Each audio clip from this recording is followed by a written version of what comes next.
Hello and welcome to NXTGEN Racing, the home of clean and fair sim racing for all.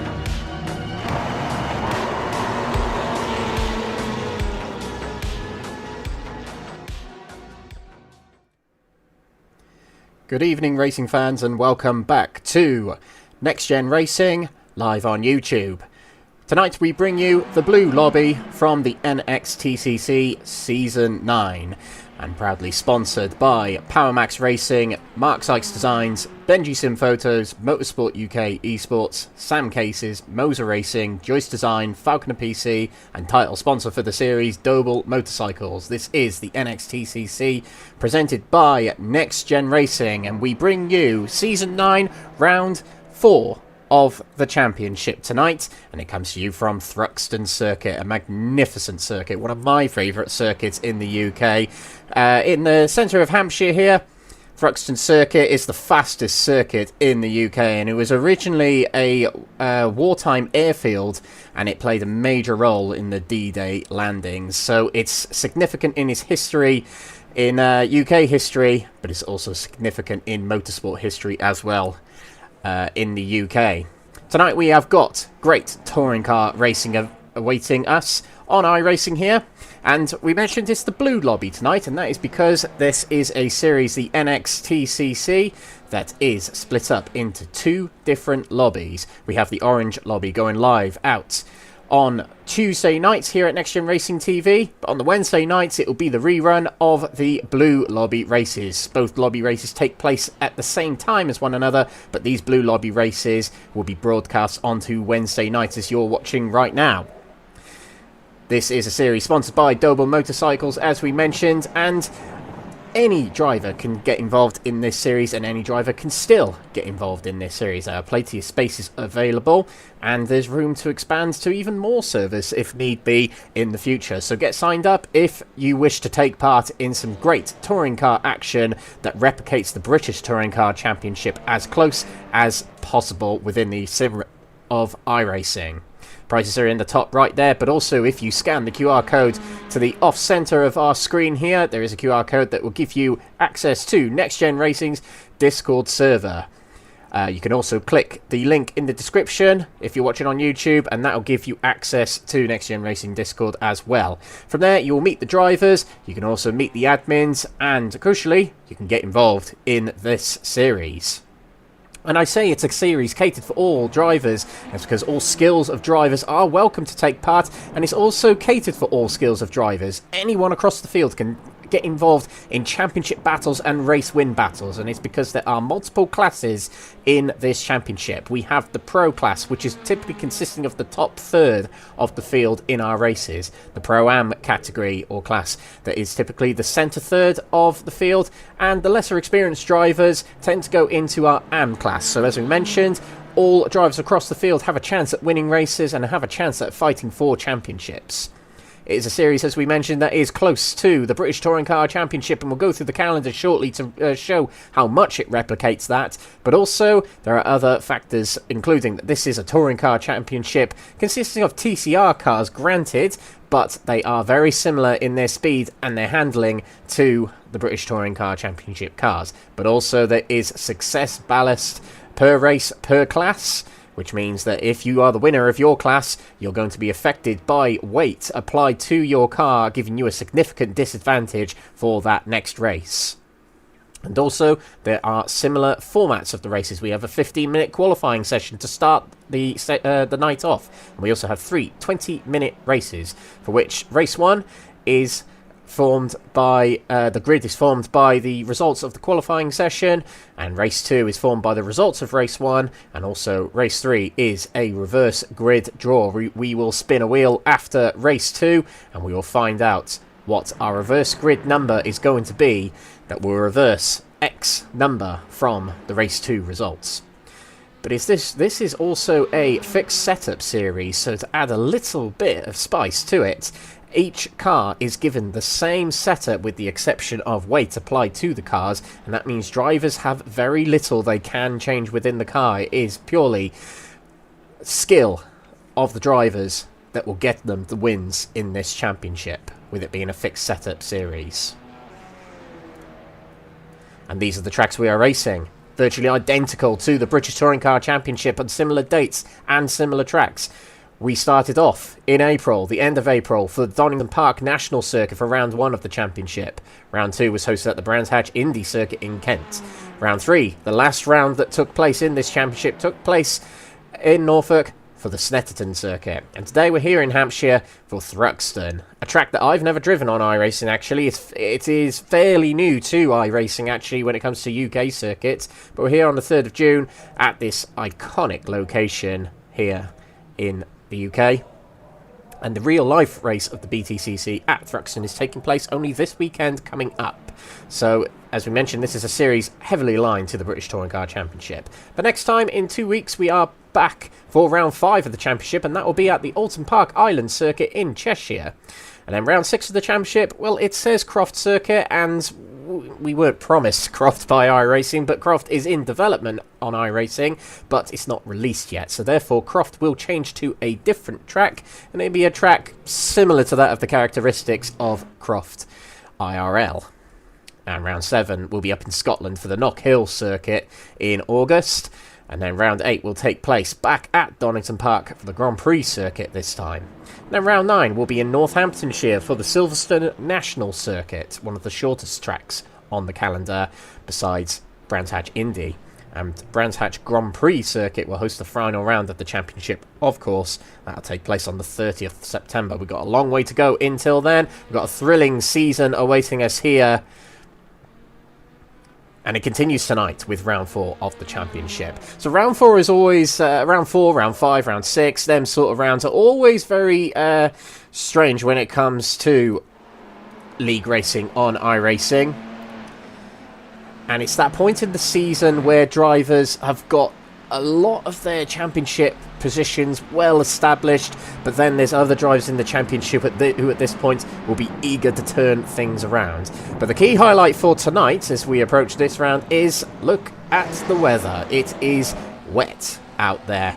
Now it is drying a little bit because drivers are actually speeding up a little bit now. I can see that a lot of the last lap times from a lot of drivers are their personal best. The track is getting quicker, and there was a lot more spray coming off the cars, a lot more rooster tails coming off the cars earlier on in the session. But we will have at least a wet qualifying and potentially a wet or even drying race 1. Remains to be seen. I've got no vision of what the weather is going to do. I haven't got those tools to hand, but the drivers do when they are not driving in the cars. So they've got a good idea with their crews, informing them of the weather updates. But it's all a big surprise to us watching here on Next Gen Racing TV on Wednesday nights, as we mentioned. Orange Lobby went out last night, commentated by Paul Walsh, of course. And tonight is the Blue Lobby. Okay, so normally we give a championship update heading into each round. Now tonight is an exception because there have been some complications with the penalties and the points heading out of the last round at Snetterton. So they'll be double updated, I suppose, after tonight for the drivers. That's crucially important, of course. But yeah, we won't be able to provide any championship updates heading into tonight as it stands. However, we can give you the previous race winners. Now, of course, last time out at Snetterton, it was a fairly historic round, I would say, for the NXTCC, as Matthew Cheverton, for the Blue Lobby anyway, has become the first person to win a three-peat, should I say, on one night. And that takes Cheverton's pro race win total to 5 wins this season, and he will be the outright championship leader when all points are figured out. But he's having a great season so far, is Matthew Cheverton. Now, he has only just entered the server right now, and this is him heading around the track, getting his limited practice in on this damp track, which can't be easy to acclimatise to. But when it's wet, it is, advantage of cars or anything like that gets thrown out of the window, and actually having weight on the car can sometimes in the wet be an advantage. But on a fast track like this, let's see what happens.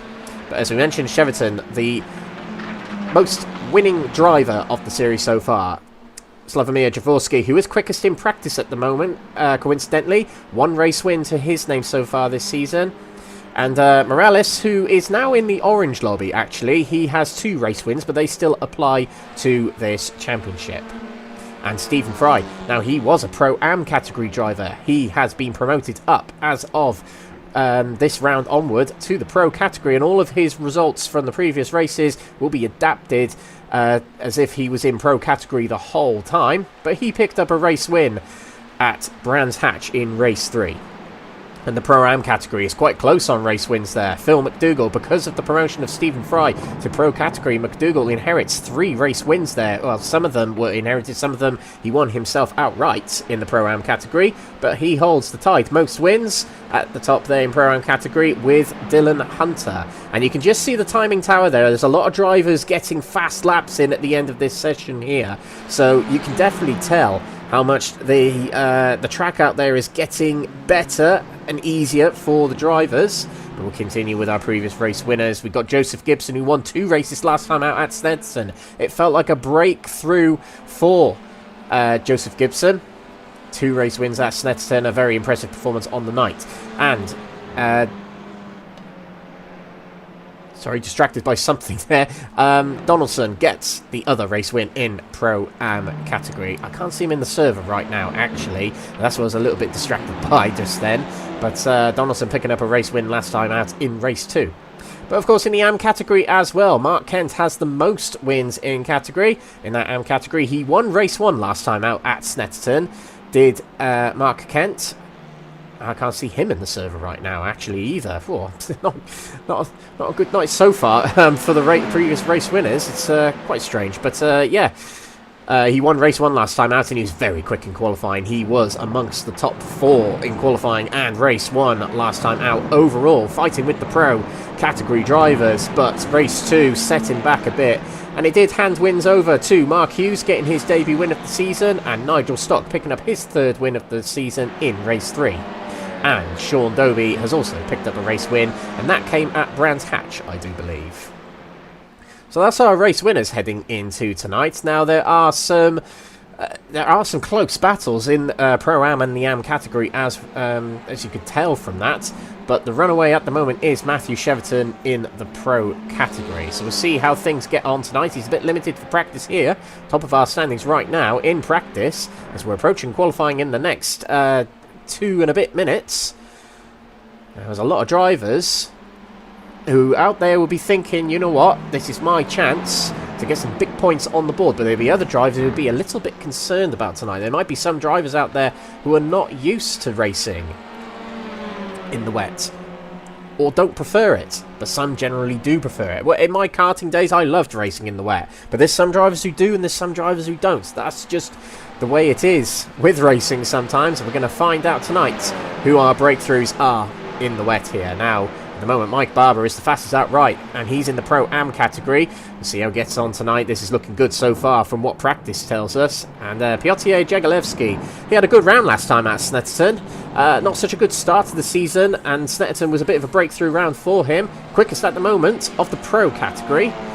As I say that, Stephen Fry literally just goes to the top. Now, they're newly promoted to Pro category, so he might feel he has to pull his finger out a little bit tonight. And I say that as he's been fighting in Pro-Am category for the majority of the season. Now he has to change his direction of, you know, who he's fighting with. And that's what I mean by pull his finger out, because he's now got to go for outright race wins. That's how he will feel about it.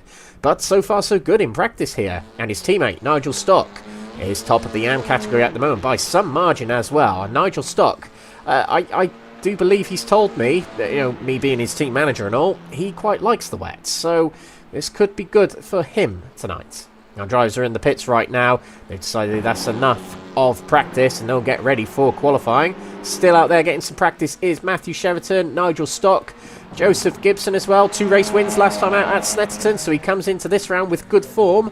And Lewis Mason, very good performances so far this season in the AM category. Hasn't got a race win yet in the AM category, but he's been performing very well with a lot of podiums. I believe he's had a podium in all but 1 or 2 races, I believe, this season. So a really impressive campaign so far for Lewis Mason. Very consistent and very strong. So there we go. Checkered flag is out for practice. We're going to be heading into the qualifying session imminently. And as we mentioned earlier on, we have got plenty of races on tonight. 3 races, but we're going to start it all off with a qualifying session now. A 15-minute session, and that is going to set the grid for race 1. So here we go. Drivers will head out onto the circuit now. And let's see how much the conditions have changed. So, of course, with iRacing being a simulation, not real life, it can advance the time, the virtual time of day. And by the looks of it, it is still quite wet out there. So the weather not got any better for the drivers, but it will be different to what they've just experienced in practice, because the timer would have moved on some amount of distance. So that's the interesting thing here. So drivers right now on the track are having to get used to the conditions that are thrown at them right now. So as drivers head around the back of the circuit, and we are going to get an onboard lap of Thruxton from our presuming championship leader heading into tonight, Matthew Cheverton. Of course, we don't have an update following round 3 of the championship results. But we are 9 races down, 3 rounds down. We're into round 4 of the championship, and it will be races 10, 11 and 12 of the season tonight. Plenty more to go, and plenty been and gone already. So you can already see a groove forming in the middle of the track there on the racing line for these drivers. That's what they'll be following. That's where the best grip is going to be, where the other drivers have washed away the water, or brushed away the water. So here we go. That's Matthew Cheverton in the Aztec Racing Honda. And this is a lap of Thruxton Circuit in the wet on iRacing with our championship leader Matthew Cheverton. He crosses the line, start a new lap here. We head into Allard, flat out, well, nearly a flat out right-hander. Normally it is in the dry. Very fast though, and left-hander as we approach Campbell, the first chicane of the circuit. Braking just after the 100-metre board. Getting plenty of the curb there. You can take a lot off the curbs here, but you have to be super careful of track limits at Thruxton. Into Seagrave Corner now. Long right-hander here. And this is the fast and thrilling part of Thruxton as we head round the top end of the circuit here. Left-hander through Noble. Taking a little bit of curb there. Heading off to the right. Now trying to get it to the middle of the circuit because you want as late an apex as you can get. The Village Corner here. Taking a bit of the inside curb there just to pull it round the corner. Now as we approach Church Corner, this is the fastest corner on the circuit. Let's listen in. Taking plenty of the inside there and just struggling. So tentative on the throttle to get it back down. There's a lot of water on the side there. You want to avoid that from slowing down your car. So we head through Brooklands, a long left-hander here, and we'll brake for Club Chicane. Just before the 50-metre board. Get a bit sideways into the corner there, blending into the corner. It's such a hard corner to brake and turn into. But let's see how that was for Matthew Cheverton. As Ben Bennyworth goes to the top of the standings, Matthew Williams does as well. But Cheverton with the fastest time at the moment. But Mike Barber, who's right behind him, just pips him to the top. Now, also, we have got Dylan Hunter on a pretty good lap here. Purple third sector. Now, they're on Snetterton Circuit. There are 4 sectors. Not quite like the traditional 3 we get with other circuits, particularly Formula 1 circuits. But as Dylan Hunter crosses the line, it does say 123 there, but that is a lie. It's, I don't know why it does that, but it is actually a 122. So a bit of time lost, I think, in the third sector there for Hunter, as he goes third in the standings. Now, Sean Doby is next through, as Mark Hughes, the race 2 winner from last time, goes to third in AM category at the moment, and Sean Doby into 5th position. He moves around a little bit. We've got William Cutler here. I think it's his first race tonight. I'm not quite sure, but he is in 2nd place in AM category. Nigel Stock, we just switched to him there. He's top of the AM category. He's looking very quick in the wet right now. He goes to the top of the standings. Jaworski missed Snetterton last time out, but he's back tonight. So Snetterton will be a drop round for him, but he heads out of the final chicane there. Good middle sectors. Fairly good final sector too. Not such a good first sector. And that was an invalid lap, actually, from Jaworski. So he went over the track limits, and that's invalidated his lap. But someone who had a very valid lap, there is Matthew Cheverton, just 4 thousandths of a second ahead of Mike Barber. But it does put him to the top of the standings. Now, he's got right behind him there, Mike Barber just following him around. And Mike Barber, you could say he's getting a slipstream here, but it's not quite as effective, the slipstream, on a wet circuit like this. But it is Thruxton. It's still a very fast circuit, and it will help out where it can, particularly down Brooklands section of the track. But so far so good for the championship leader and the person heading out of Snetterton with a three-peat of wins to his name. Carl Thompson, Pro-Am category, goes into 3rd place of his category, 6th place on the grid. Now, of course, there are categories here and classes, but they will start on an overall basis on the grid. So where they are on that timing tower is where they will start the race. So if you are fighting in your category, you want to be as close to your rivals as possible. That's something that Ben Bennyworth here is going to have to sort out. He's 2nd place in category, but he's 9th place on the road. So he's got a bit of work to do to get himself closer to the top. Someone who might get close to the top now is Jaworski on his other run here. Nice 2nd, 3rd and 4th sector. Crosses the line, that's a valid lap. And it's more than a second clear of Matthew Cheverton. Fantastic lap there from the Polish driver, top of the standings. But someone who's just closed in quite a bit, actually, is both of these drivers, Mike Barber and Cheverton. They go to within 2/10 of top spot. Jaworski there. Stephen Fry crossed the line just then as well. He goes to 4th in the standings, but he's still near 3/4 of a second off of top spot. Some work to do for the newly promoted pro driver, Stephen Fry. Thomas Delaney, I think he missed Snetterton last time out, but he's back tonight. And he puts himself 7th in category, 16th overall at the moment. And Dylan Hunter, he goes into 6th place overall. Carl Thompson having a good qualifying session here. He keeps putting himself further up the standings. He's put himself into 5th overall, and someone who's taken pole position in AM category is Matthew Williams. He's taken it away from Nigel Stock for the moment. Matthew Williams, no wins in the AM category yet this season, so this could be a sign of a good round for him. Last week's Pro-Am standout performer was Joseph Gibson, not Jonathan Gibson as I was calling him last time out. No idea why I was doing that, but Joseph Gibson, a 7th place for him at the moment. Matthew Cheverton with a good 3rd sector, heading out of the final corner there, following someone on the exit here and flashed his lights. Don't know if that's in frustration or otherwise. But that was Matthew Williams quite right ahead, and it might have slowed down Cheverton a little bit, but it definitely sped up Matthew Williams, as he's now, well, was 4th, now 5th in the standings, and flashing of lights there from Cheverton. He's not happy with Williams in front of him there. He's insisting that Williams gets out the way there, but I personally feel Williams doesn't have to get out the way here. He isn't showing it, being shown any blue flags, so, you know, if Williams feels like he wants to carry on with his lap, I feel like he should. Stephen Fry, 2nd place, has just gone to him, just half a tenth behind Jaworski, who's in the pits at the moment. Has he? Oh, he's on pit exit at the moment. I was just thinking, you know what, I'll have a cup of tea now. I've had enough. I'm good with that lap. But he definitely has to get back out there, because things are tight at the top there now. Nigel Stock, looking like a good lap here. It's purple, 2 and 3. Not such a good final sector, though. He was behind another driver, but he goes top of the standings overall. Fantastic lap from Nigel Stock there. And that could also show, yeah, you can see there's a lot less water heading off the back, a lot less spray heading off the back of the cars here. So it is a drying track at the moment. Now, these drivers have to gauge whether it's going to be better at what point to go on to dry tyres. It is looking like it's drying up quite a bit out there. Mike Barber goes to the top, so here we go. The times are going to come rapidly down now. Stephen Fry on a very good 1st and 3rd sector. Not such a good 4th sector, but it's still enough to go to 2nd place in the standings. But with Mike Barber still towards the top, and he had a good practice session as well. So this is a good sign for the Quatermass driver.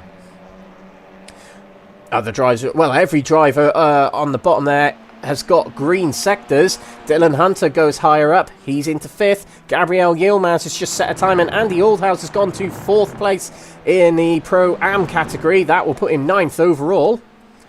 Nigel Stock is on yellow sectors here, so here we at that crossover between dries and wets, because there's a couple of yellow sectors appearing now. And that's the thing with iRacing, even though it's a very realistic weather system, it does tend to dry rather quickly once the rain stops on this sim. There's still a bit of spray heading off the back of Nigel Stock's car there, heading around Allard Corner. But not a faster lap that time around for Nigel Stock. Piotr Jagielewski goes into 6th place, right behind teammate Jaworski.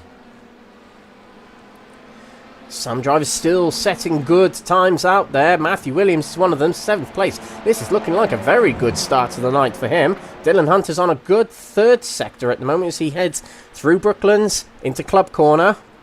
Let's keep an eye on the rest of this lap. Oh, very sideways heading into Club, and that's it. That's going to spoil his lap. And he'll have to try again. And decides to bore into the pits and just about got it into the pits safely there.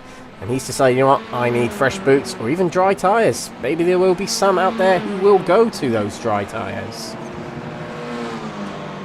We'll have to see.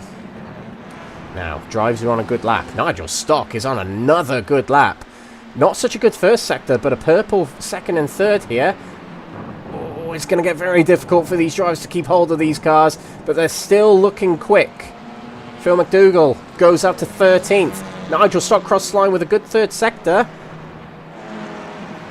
No, that was an invalid lap actually from Nigel Stock. That's such a shame because 2nd and 3rd were looking very good there for Nigel Stock. Jagielewski appears to be on a fairly decent lap. Let's see if he gets any higher in the standings. No, he doesn't. I think that was an invalid lap as well for Jaworski. Mike Barber across the line. Oh, even quicker. Just shy of 4/10 quicker now than Stephen Fry. This is looking great for Mike Barber. Top of the standings right here in the Pro-Am category. A long way clear of his rivals. On top of everyone. It is a 1, 2, 3 of different categories at the moment. And in the timing tower, I should have explained this earlier. But actually, if you see there, the drivers with the numbers, with the white background are Pro-Am category drivers. Drivers with black background numbers are Pro category drivers. And red background numbers are Am category drivers. That's how you can tell them apart. And we pay close attention to those split classes because they have their own championships. But also they score on a category basis or a class basis. They also score based on their overall positions. The combination of the two. Someone who has just broken into the top of the standings there is Slavomir Jaworski. He returns here at Snetterton. His last race win came at race 3 at Donington Park, round 1, so he is well overdue a win. He'll feel certainly, but he must have seen what happened last time out at Snetterton with Matthew Cheverton getting his 3-peat of wins. That means Cheverton has got a significantly good round under his belt, and Jaworski has got to start applying the pressure and start putting the wins in if he wants to be a comfortable championship contender. There are drivers setting faster laps, but the order of the timing tower seems to be remaining stagnant at the moment. Let's take a look to Carl Thompson. He's heading around the final 2 corners at the moment. And the sun's out here at Thruxton, but it's still a very green circuit out there. There's not much spray heading off the back of these cars. But there is a little bit in the corners still, as you can see there. Jaworski's was on a very good 1st and 2nd sector, but 3rd sector wasn't good. 4th sector was okay, and that is even quicker. More than 4/10 clear of Mike Barber. This is very, very good from Jaworski and Nigel Stock. Well, he's really hitting it in the Am category today, up to 3rd place overall. Fantastic from him, and it puts it back to a 1, 2, 3 of different category drivers, and that just shows how competitive this series can really be. Other drivers who are heading through to complete laps. Jagielewski has just crossed the line, hasn't gone higher up the standings. Stephen Fry crosses the line, goes higher up, 4th place. Good lap there from Stephen, puts him 2nd in Pro category but 4th on the grid at the moment. We've got less than a minute left of qualifying, so drivers are going to be heading around. generally going to be starting their final laps, and there's some that might not even make it to the line before they can do another lap. I'm not sure where that's going to be, but some drivers might have timed this very, very well. Actually, Nigel Stock might have timed it quite well. He's heading towards Club Corner now, and he's on some very good sectors. Jaworski is also on very good sectors. He's gone even quicker. 0.556 clear of anyone at the moment. This is a real statement of intent tonight for Jaworski. What about Nigel Stock? He didn't go quicker. No, he didn't. That was an invalid lap for him. But Jaworski, Barber and Stock are really laying down the gauntlet for this categories tonight. Checkered flag is out. Making his way to the line now. Mike Barber's just gone into the pits. Thomas Delaney is heading towards the line.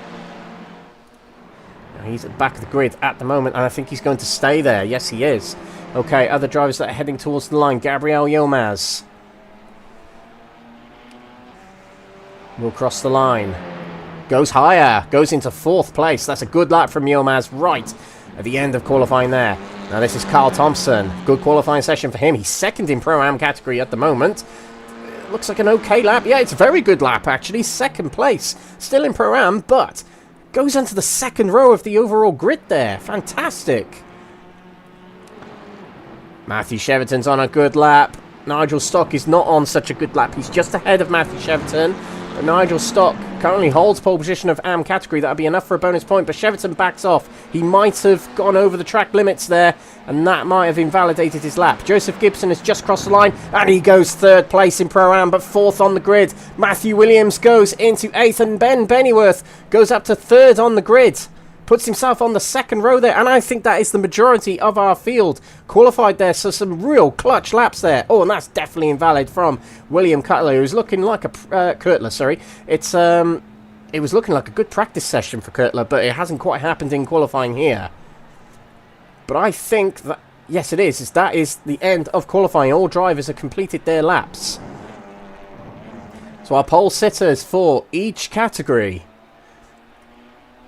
Slavomir Jaworski in the Pro category, Mike Barber in the Pro-Am category, and Nigel Stock of the Am category. And each of those drivers will get 1 bonus point in the championship in their classes. What thrilling session that was. Now we're going to head, I believe, to a warm-up session because the drivers will be receiving a driver's briefing. But what an exciting qualifying session we did just witness there. Let's just see if we can bring up those qualifying results. Yes, we can. So just a reminder of them. Jaworski, top of the standings by more than half a second. A fantastic qualifying session for him of Semper Racing.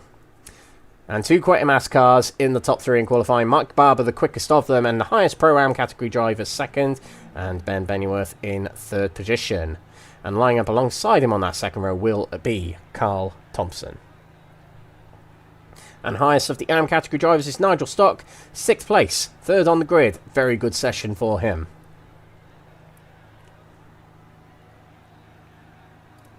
And we'll go through the grid properly eventually, but drivers are receiving their driver's briefing at the moment. And once they finish that, we'll get on with the racing. So, a little bit about the series. As we mentioned, it is the Next Gen Racing NXTCC. You can still sign up to it if you scan the QR codes in the off center of our screen there. That'll give you access to the Discord server of Next Gen Racing. From there, you'll meet the drivers, the admins, and you can generally enter the series. But if the QR code does not work for you, then there is a link in the description of this YouTube video. Of course, this is the Blue Lobby. Both lobbies go onto YouTube. However, the Orange Lobby goes out on Tuesday nights live, and these Blue Lobby broadcasts will go out on Wednesday nights.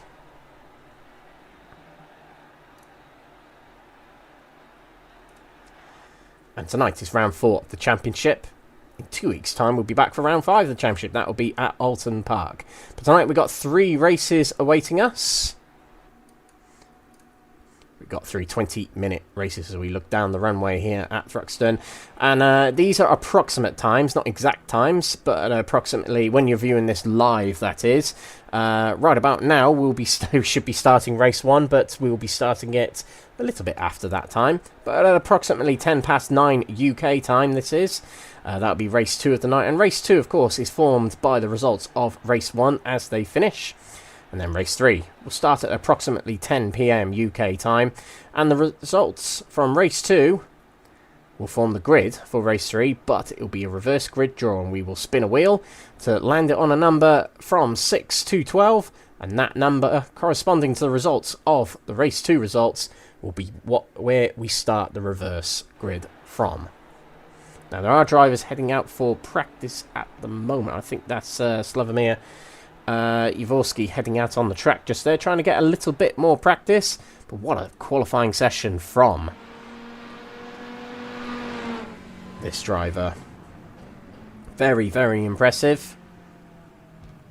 And what I was mentioning about the wet weather driving earlier is it becomes... Practice is also crucial, but it comes down to pure driving skill, driving in the wet. It's going to be interesting to see if drivers that have ballast on their car do get a bit less of a disadvantage on the wet here. There's realistically more weight on the car will give you a little bit more grip in certain aspects, not 100% more grip everywhere.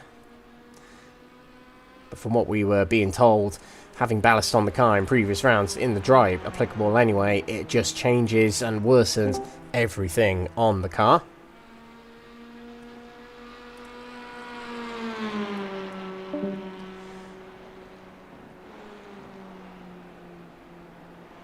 And in the next minute we'll be heading into the race session. Now, drivers, I believe, have finished their driver's briefing.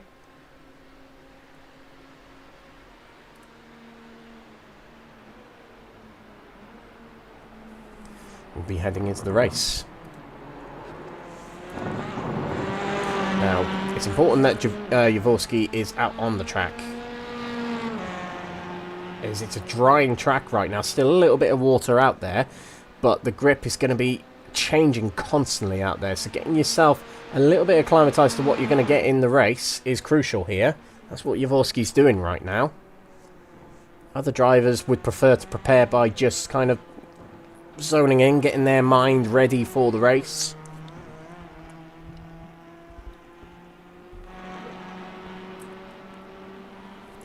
And it does look like some rainy clouds in the background there, as we see the checker flag emerge.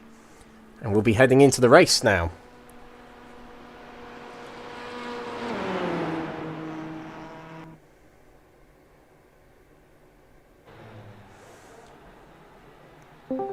So here at Thruxton Circuit,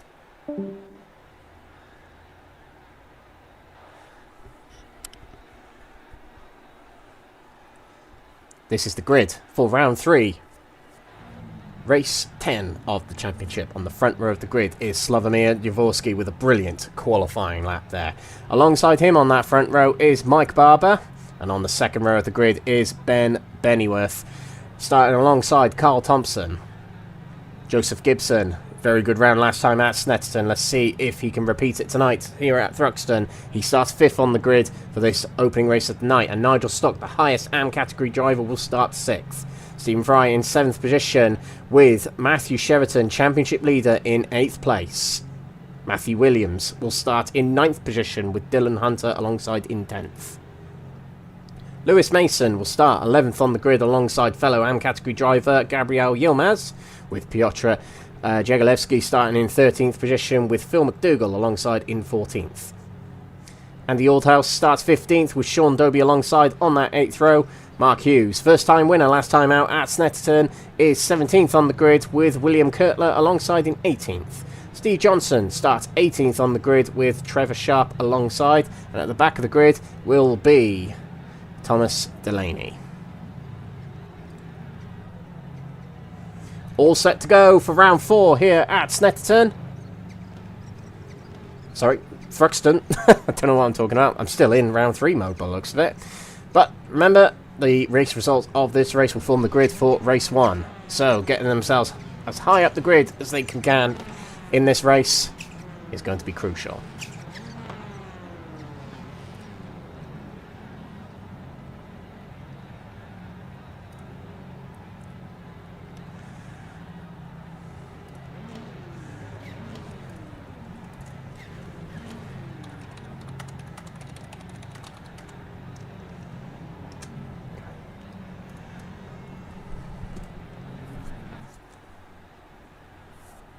Drive's still waiting on the grids.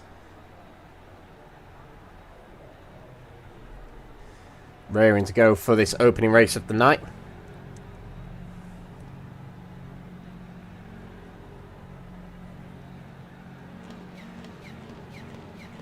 It's quite a, yeah, it's a big gap. 11th and 12th haven't taken to the grid yet. That's Lewis Mason and Gabriel Yilmaz. Now Lewis Mason is the only one who hasn't taken to the grid, so I assume as soon as he does, we'll get going.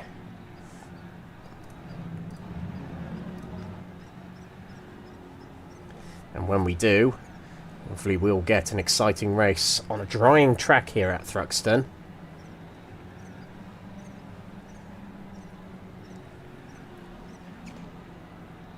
Right, here we go. Lewis Mason hasn't taken to the grid, so he'll start from the pits presumably, but for the other 20 drivers on the grid, it's lights out. Away we go. Thruxton is away. That's a bad start on the second row for Ben Bennyworth, but a very good start by the looks of it from Carl Thompson. He's to the inside already at turn number 1 as they head through Allard, and it's a significantly wetter circuit than it was in qualifying. So here we go, heading around the second corner now. We'll be anticipating the braking here. Drivers won't want to brake too late. We did see the Crest Autosport drivers come together a little bit there, but they get through fairly safe. Good start to the race for Matthew Cheverton at the moment. He's up 2 places from the start to 6th place. Matthew Williams is dropping back a little bit. Also is Dylan Hunter, flashing his lights there. He's not happy about something. He's dropping down the order, and it seems like it's a wetter track than in qualifying, and drivers might be struggling with that a little bit initially right now. But Jaworski with a very good start to this race. Leads from Mike Barber at the moment. This is Matthew Cheverton challenging Carl Thompson, who did have a good start to this race. Oh, and contact between the two. Sideways goes Carl Thompson and off the track.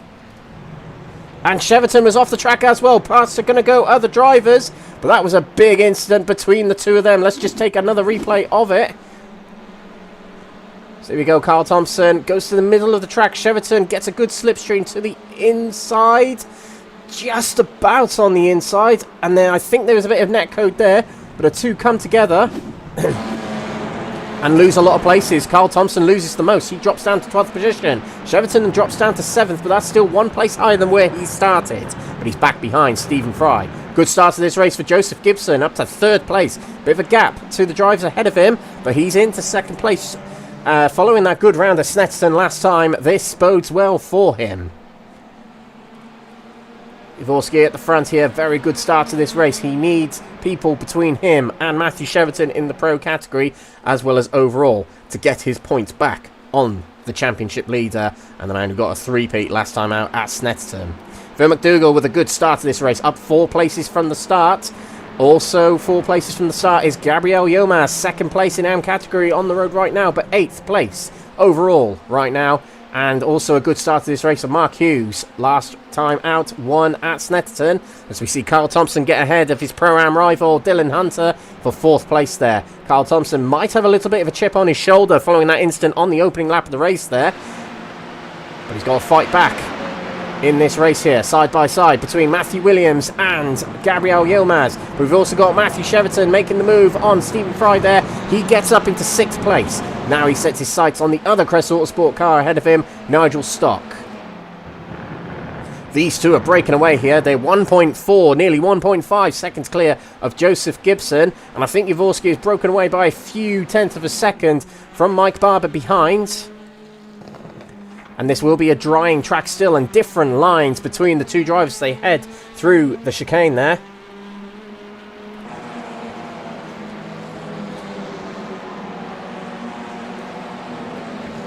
Fantastic circuit here at Thruxton. I've been very much looking forward to this round, and I think the racing could well be exciting still. Yilmaz, as we mentioned, there he is in the red Audi. Good start to this race for him. Hasn't taken part in many rounds this season, I do believe. But third place right here is very good for him. It's Dylan Hunter and Carl Thompson side by side. This is not looking like a good race at the moment for Carl Thompson. He's dropped back another place here.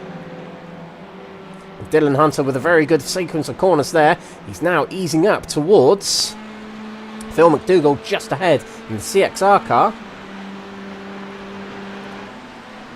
And the sun's coming out a little bit here at Club Corner. That's going to help dry the circuit. Oh, sideways goes Phil McDougall. Very sideways. Back across the track and contact between the two. Into the wall they both go. Big instant there for those two drivers. Let's just get another shot of it. Phil McDougall lost control. And he was very much a passenger in where the car was going. Dylan Hunter was collected in that. That's my thoughts of it anyway. But just watch Phil McDougall's car.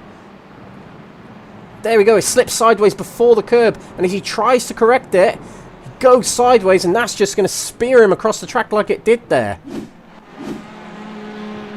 Dylan Hunter is back out on the track. But he's well down the order. Meanwhile, at the front, Jaworski still leads. Seems well in control of that car. And Gabriel Yilmaz is dropping down the order here. I got a feeling that might be a disconnection for Gabriel Yilmaz, which would be so unfortunate because it was looking all right for him so far. Gibson and Bennyworth fairly close together. Bennyworth is coming back a little bit here.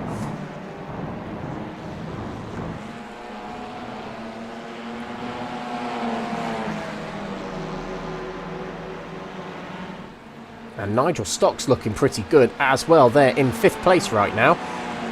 Not a long way clear of his rivals. We've got Matthew Williams in 8th position. He's not too far behind on the road either. This is Matthew Williams here, and just passing our screens there was Nigel Stock. So he's doing rather well tonight is Matthew Williams.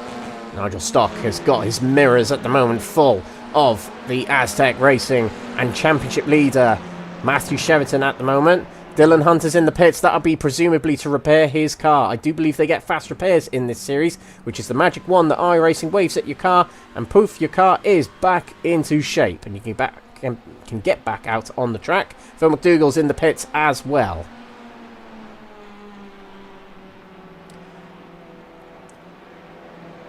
One more than a second clear than Barbara is Jaworski now.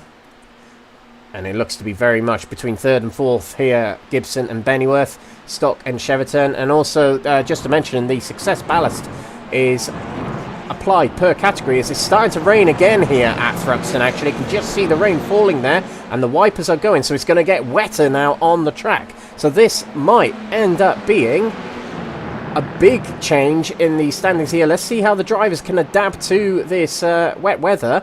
It's going to be a bit topsy-turvy tonight, I can tell, when it comes to the weather. Cheverton, oh, I thought he was going to go for the inside. Oh, and there's contact on Nigel Stock. Oh, and somehow Nigel Stock very well keeps control of that car. He allows his teammate to go through, not to hamper him too much. But let's just take another replay of Nigel Stock. And Matthew Cheverton there. So here we go through Allard. We'll head up towards Campbell, the first of the third chicane on this track.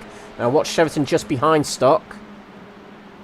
Just broke a little bit late there, did Cheverton. Goes into the back of Stock. Now Stock is going to have a little bit of pressure coming in from Matthew Williams just behind him there. In the Welsh-themed chrome livery.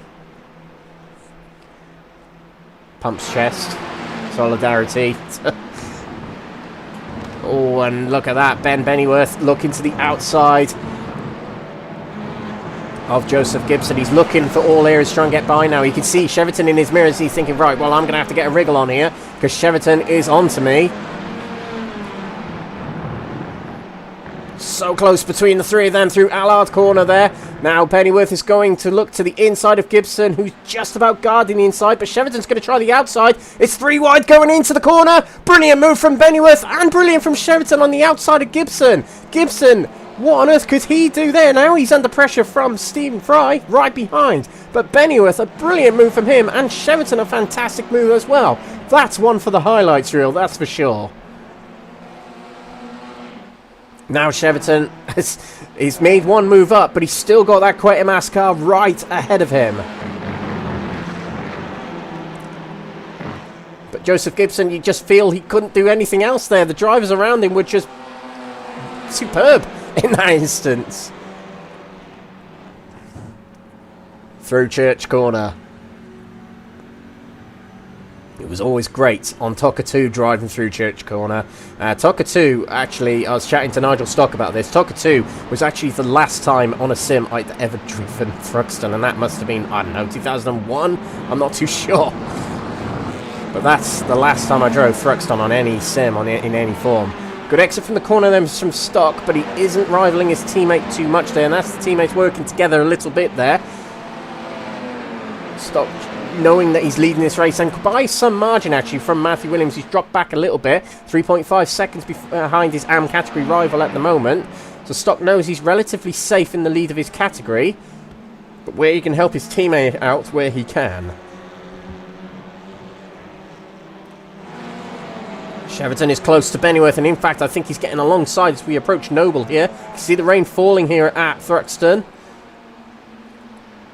It's not making the track all the much more wet at the moment. I think something's happened to Trevor Sharp there. We can just see him emerging from Club Chicane. This is what's happened to him. In the Red Bull themed livery there. I think it says Bad Bull actually. Approaching the corner fairly slowly. Oh, but it just doesn't seem to be slowing down. Oh, and into the barrier he'll go. That's going to heavily damage his car. Trevor Sharp out of contention for the race at the moment now. Cheverton has dropped back a little bit from Bennyworth, but look at this. Mike Barber is second place.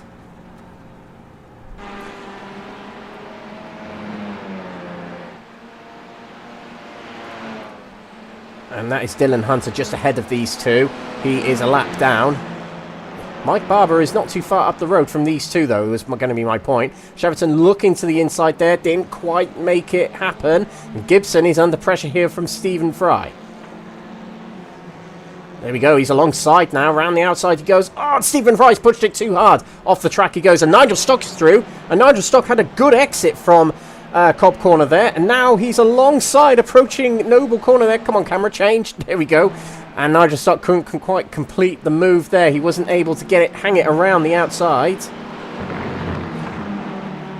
I did see on the timing tower Steve Johnson making a move on Sean Doby. Here's how it happens. Sean Doby is in the half green, half purple livery there.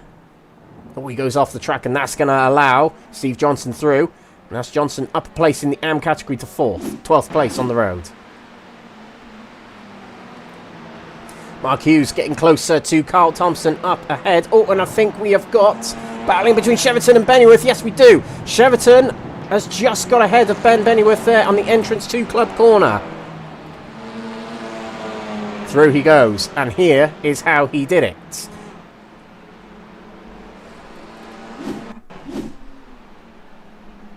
That's going through Church Corner. Good exit from the corner from Cheverton. I think Joseph Gibson is dropping down the standings here. I can just see off screen here. I think Gibson has had a disconnection, or he's in the pits, one or the other. And look at that. Cheverton right stuck behind Dylan Hunter there. Bennyworth gets it back through, but Cheverton is able to hang it around the outside and late break into the second part of the chicane. Dylan Hunter eventually gets out the way there, but we also had Nigel Stock passing Stephen Fry, but then handing it back to Stephen Fry, by the looks of it. The closest fights on the track at the moment are Cheverton and Bennyworth. And Sean Doby versus Steve Johnson just up ahead, who we were just monitoring.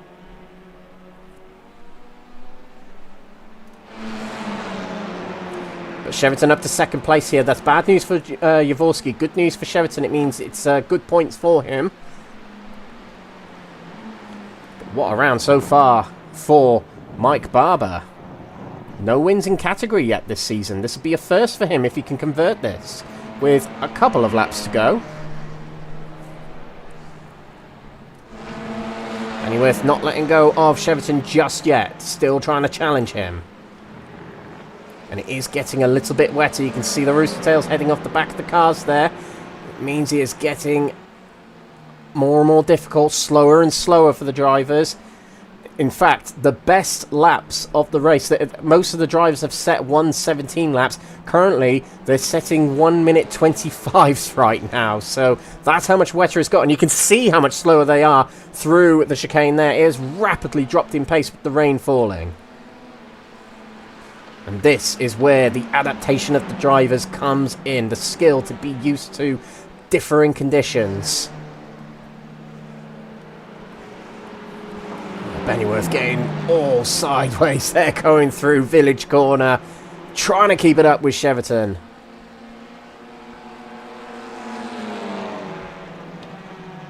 Through Church Corner, is Pennyworth going to have a good exit here? Oh, Cheverton's actually had a very good exit from the corner there, and going wide a little bit then was Pennyworth.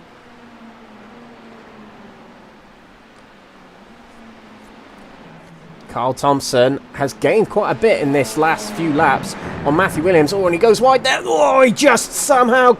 Oh, still trying to grab hold of the car. That was a very big moment for Carl Thompson. Let's just go on board and watch that again. That was a very, very hairy moment for the GBRC driver. So here we go. Easing into Church Corner, but goes wide. Doesn't quite hit the apex enough.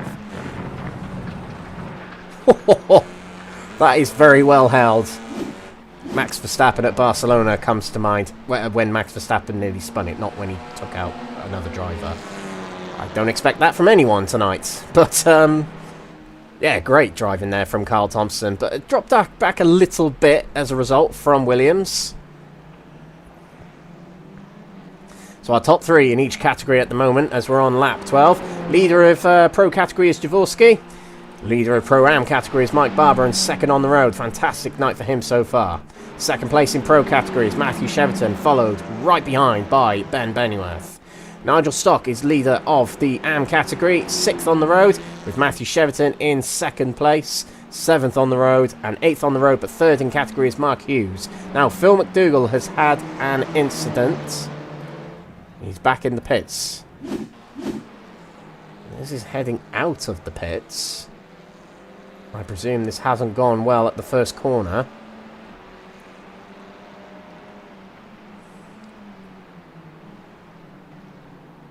No, he's aborted it. Something not right with the car and he's aborted it. That's what's happened there, I presume. But I think we've had a few disconnections as well. No, Joseph Gibson was dropping down the order quite a lot. Let me see if I've got anything in the events here that suggests what's happened to him. But loads of drivers were dropping down the order just a moment ago. And Matthew Williams is dropping back a little bit here. Something's happened to him heading out of Club Corner. He was in 7th place. He's dropped to 9th now, but dropped 1 place in category. Oh, he runs off wide there. The wet weather getting the better of him a little bit there, and he's just run off the track.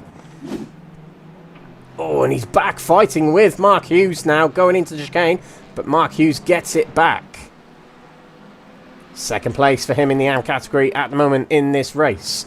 Side by side here between Lewis Mason and Steve Johnson. Lewis Mason is through around the outside of Allard then. So now some drivers are really leaping up some positions here, getting the better of other drivers in the wet right now. Oh, look at this. Oh, contact between Williams and Hughes. Somehow Hughes keeps it going. Bit of a wheel pass there down the straight just for a bit of payback there. But we continue side by side between the Am category drivers. In front goes Williams, but into Church Corner we go. Williams very late on the brakes going into Church Corner there, but a good exit potentially from Hughes. Not quite. Williams gets the position back though, albeit a little bit of contact along the way. 2 laps to go once they cross the line to settle this. Oh, a little bit of a look to dive there from Williams on Carl Thompson. Oh, as Thompson struggled there, and round the outside goes Williams. Well executed there. Williams backed off just enough to be able to negotiate his way through the corner. Carl Thompson not giving up though. He's still got the insides. We head towards Allard Corner, the first corner of the track. understeering a little bit there, but a nice little undercut there. No, it's not going to work. Hughes goes into the barrier. A little bit of tyre contact there was all it was. And bodywork coming off the car. That's not going to be good. You can see the car leaning to one side as well. Oh, what such a good race from Mark Hughes. I'm done now. So watch Mark Hughes. He watches Carl Thompson ahead. He decides, right, I'm going to get a little bit of an undercut here. But I think the wet weather has just pushed him towards Carl Thompson. Yeah, I think it has. Oh, that's rotten for Mark Hughes, and he's now limping back to the pits. What was looking like a good result in this race as well. Going to be starting his penultimate lap very shortly is Jaworski. And this has been a clinic for in driving for him. 7 seconds clear. Fantastic racing. And Cheverton's closing in on Mike Barber here, so this would be another place, and therefore higher up on the grid for the next race. Cheverton is one of the biggest movers of the grid, and the Old House is another. 6 places gained, as we're seeing side by side again between Williams and Thompson. Williams is back in front, back into 7th place. But another big mover of the field is Thomas Delaney. 9 places gained for him. Oh, Thompson tried the inside at Allard there, but did not happen. Oh, and Cheverton has got the inside of Mike Barber, and through he goes. And I think Mike Barber might have washed off a little bit wide there, heading out of the corner, previous corner. And this is them going through the chicane in the next corner, which is the entrance to Seagrave. Yeah, Barber's washed off a bit wide there, and it just unsettled itself on the exit of the corner, and Cheverton could go through. 6 places gained for Cheverton, and at the moment this puts him on the front row of the grid. Now the times are down to 1 minute 30 and 1 minute 31 for a lot of the fields. That is 13 seconds slower than what their best times are in this race. Now I believe, fastest lap of the race will get bonus points. So that'll be done and dusted at near the start of the race. As we start the final lap, let's just have a look. Fastest laps of the race for Mike Barber, Nigel Stock and Jaworski, so they will get bonus points.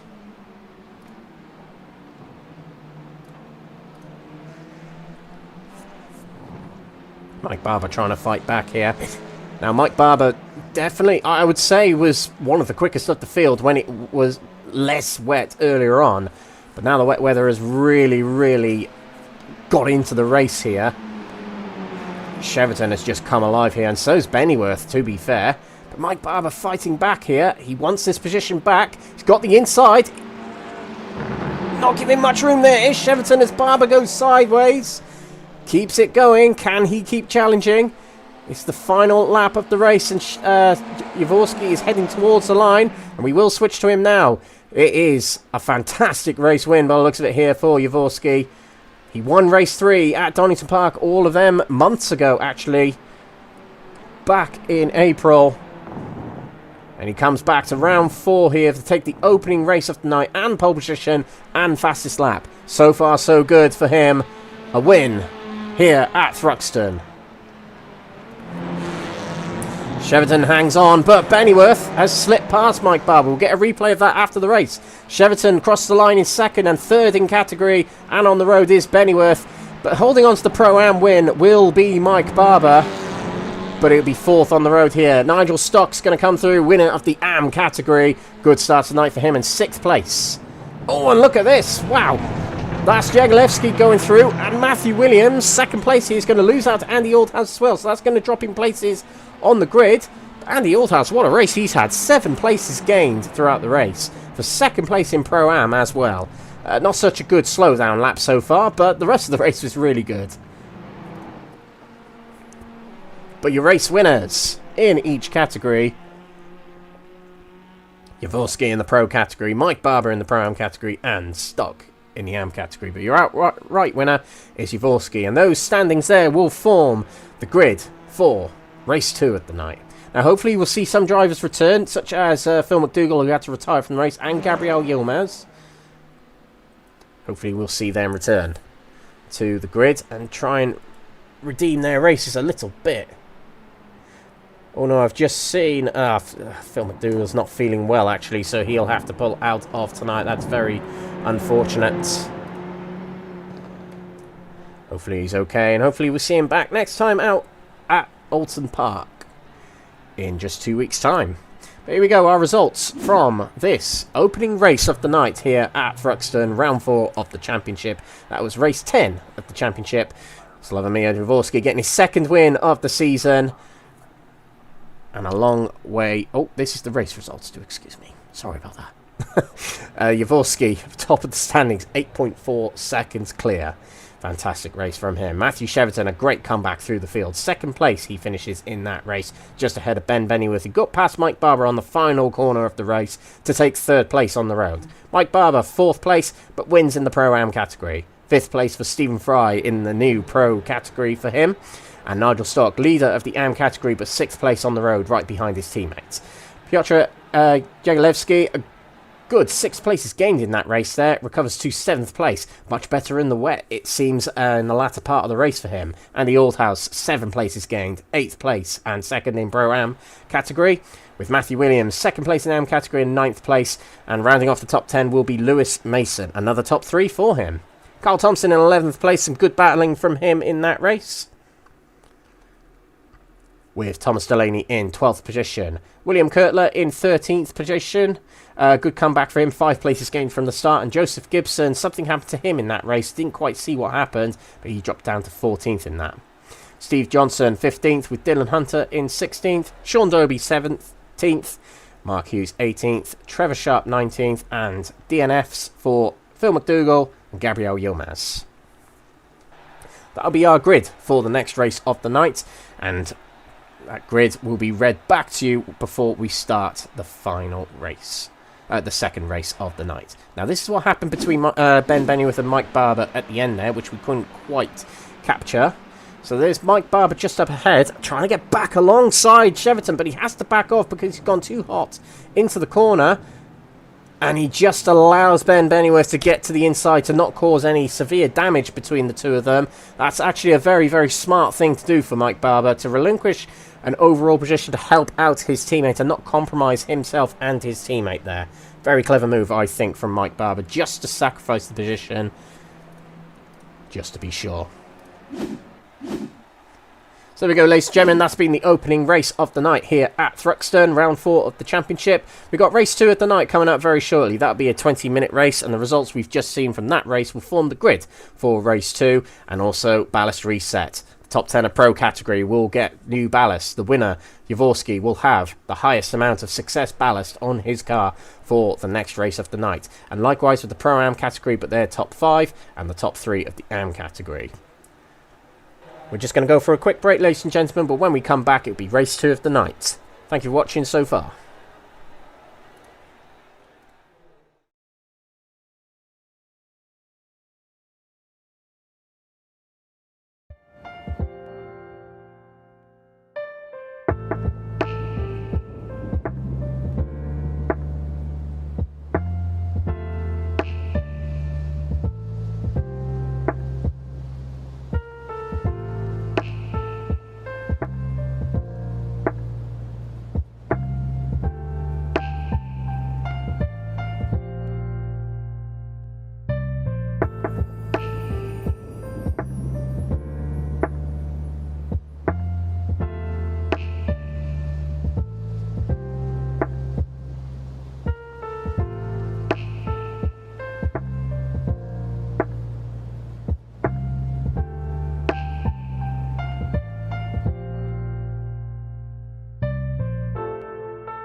Hello and welcome to NXTGEN Racing, the home of clean and fair sim racing for all.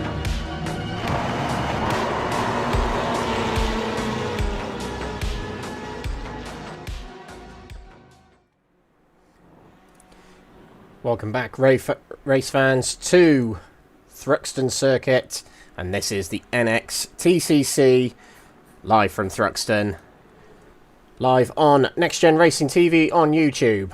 And this series proudly sponsored, partnered and affiliated with PowerMax Racing, Mark Sykes Designs, Benji Sim Photos, Motorsports UK Esports Division, Sam Cases, Moser Racing, Joyce Design, Falconer PC, and title sponsor Doble Motorcycles.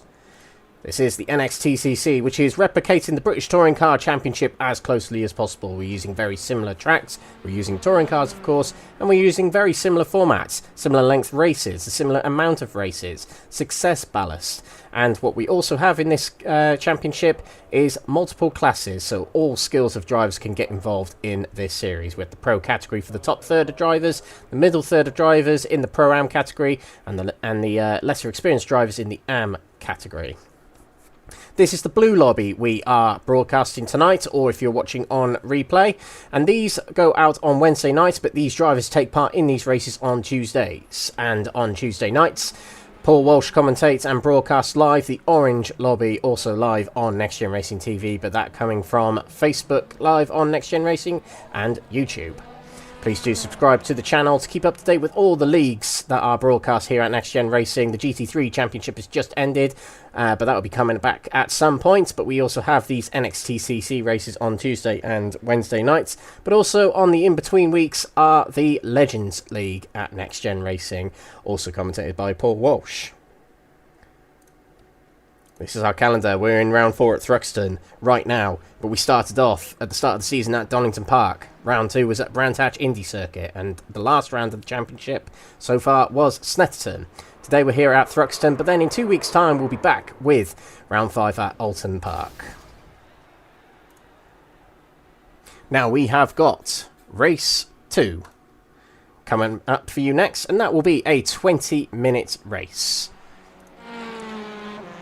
And the grid for that race, this race coming up, will be formed by the results of race 1. And we'll go through that grid before the race starts tonight, ladies and gentlemen.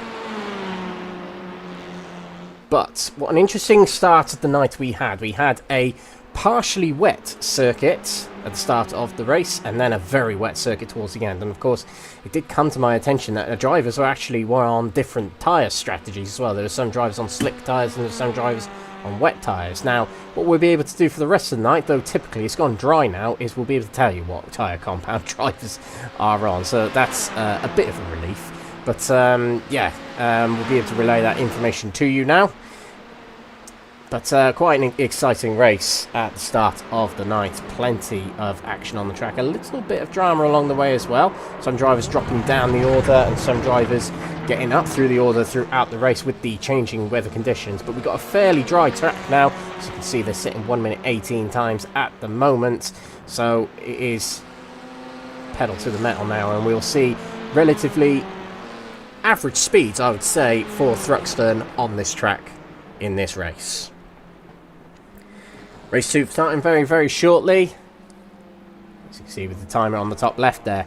And we'll be getting into race 2. And of course, race 2 is very crucial that drivers try and get themselves between, or even above, the top 6. But between 6th and 12th at the end of this next race will be eligible for the reverse grid draw for race 3. So it's a very important race for drivers who are around about that area of the field. So practice ended. We're going to head into the gridding up for race 2 of the night. Starting on the front row of the grid will be Slavomir Jaworski, and alongside him will be championship leader Matthew Cheverton with a big surge up the field in that first race. Ben Bennyworth, a good race for him, third place for him, with Mike Barber alongside in 4th position, but highest of the Pro-Am drivers. Stephen Fry will start 5th on the grid with Nigel Stock alongside in 6th, highest of the Am category drivers. Piotr Jagalewski will start on the 4th row in 7th place with Andy Aldhouse in 8th position. Matthew Williams will start 9th with Lewis Mason rounding off the top 10. Starting 11th place will be Carl Thompson.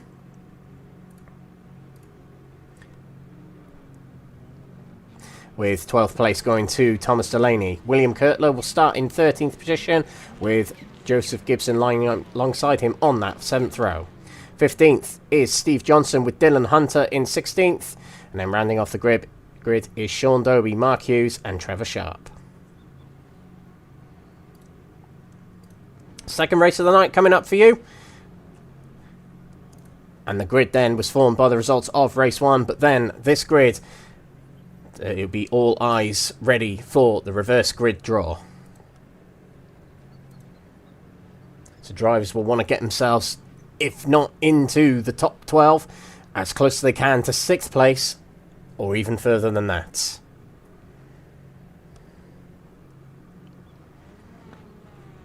So our race 1 winner was Jaworski. He'll start first place yet again in this one. It's been a fairly perfect night so far for him, with pole position, fastest lap, and the race win. But in the Pro-Am category, Mike Barber will start 4th place in this race. He was a bit slower than the start of the race last time, towards the end of the last race, but still won the category and still finished 4th. And Nigel Stock, 6th position on the grid here, winner of the AM category.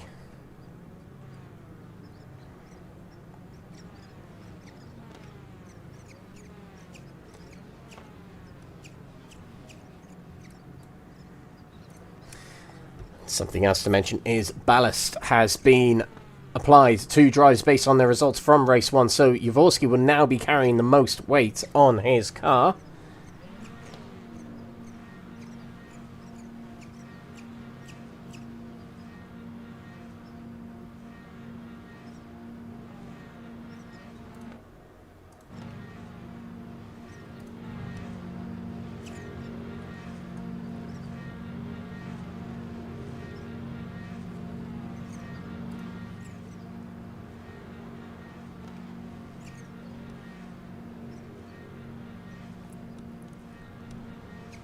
Okay, here we go. The track is set. We're about to go racing for race 2 of the night. Jaworski on the front row. Cheverton alongside. Away we go for the second race of the night. By the looks of it in the background, someone who's straggled down in the start there. That was Stephen Fry. He's dropping down places. But a good start here so far for Jaworski, and Nigel Stock with a very good start. He's up to 4th place already. Fantastic start from him. But his teammate is dropping down the order, down to 9th so far. Cheverton to the inside, taking the lead straight away from Jaworski. But can Jaworski fight back, going through the complex here? Oh, sideways for Jaworski, and off the track he goes. Into the wall. Race 1 win undone here in race 2 straight away. But Cheverton carries on in the lead here. We'll get a replay of that incident a little bit later on. We'll find out if there's any stoppages to this race as well. But Stephen Fry here, a bad start to this race. He gets back to the inside. Sideways for him and sideways for Joseph Gibson as well. He's off the track, and also Dylan Hunter caught up in that as well. Very, very messy start to this race. And look at this, Matthew Williams getting past Mike Barber. Mike Barber's dropping back a little bit here. And Carl Thompson and Jegilevsky are trying to get around Mike Barber here. 3 wide between the 3 we just mentioned as we headed down to the chicane. Mike Barber's losing out here, but into the corner we go. It looks like it's Jegilevsky who's got the nose in front at the moment. But Carl Thompson has got himself back in front under braking here and will get himself in front. Out of the corner. Kurtler fighting against Lewis Mason, his teammate here. Oh, and Kurtler has dropped out of existence there, but back he goes. He's in front of his teammate into 3rd place. Brilliant start to this race for Nigel Stock. He's in front of Matthew Cheverton, who's dropped down a little bit. What on earth has happened to Matthew Cheverton in the last few seconds? Well, let's find out. Here goes Cheverton into the chicane. This is before the end of lap 1. Oh, he cuts the track a lot there. That'll be a slow down penalty, and that's what he's serving straight away. So that drops him down. Oh, he's side by side with Nigel Stock. This is turning out to be a brilliant round so far for Nigel Stock, but Matthew Williams is also having a great round. He's up into 4th place at the moment, so a lot of drivers really dropping down the order. I wonder if there's some alternate tyre strategies going on still, as Cheverton goes off the track again.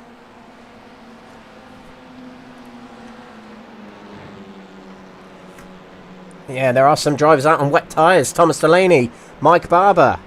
I wonder if there's just weather incoming, and there's some drivers in the pits already. That's Gibson and Sharp. But Cheverton here back to the inside of Nigel Stock as we head towards the chicane. Stock doesn't fight too much for that. He knows this is not quite his battle.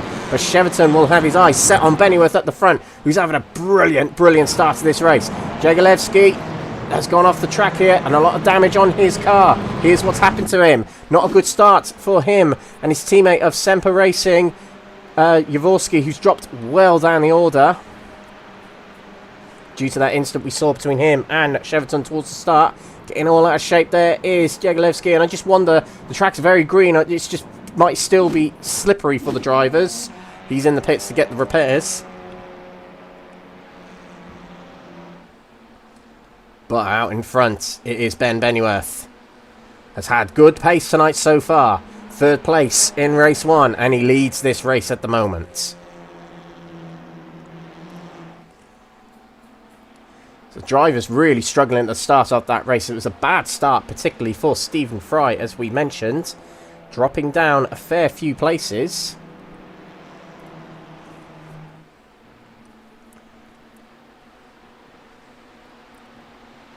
And here he is.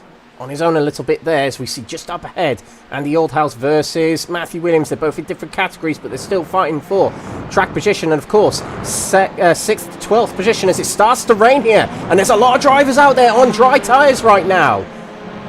Here comes the rain, and it means that drivers are going to have to go into the pits to get some wet tyres on. But who's on wet tyres right now? Mike Barber is the top, but the driver's on wet tyres now. He's going to be very slow right now, but eventually this is going to come to him. And Thomas Delaney behind him. And I think it's going to be a struggle already. The rain's going to be coming down. The grip is just going to drop for these drivers. And while they're halfway around the circuit, it could get very bad very quickly for these drivers at a very awkward point on the track. They've got to be careful. So far, okay, there's a little bit of spray coming off the cars already at the moment. But it doesn't seem that the grip has got unbearable for these drivers yet. But the question is, at what point do they come into the pits and take on the wet tyres? Into the pits is Mark Hughes. Carl Thompson went off the track a little bit there, and Dylan Hunter has passed him. But Mike Barber and Dylan and Thomas Delaney must be rubbing their hands at the moment, just waiting for the track to get wetter and wetter. These drivers are okay carrying on at the moment by the looks of it. This is Thomas Delaney on wet tyres versus drivers on slick tyres at the moment. It seems that Delaney might still be struggling right now, but this might well still come to him. Dylan Hunter gets by. He's just got more grip underneath his car at the moment. But if the rain keeps falling, at some point it's going to switch.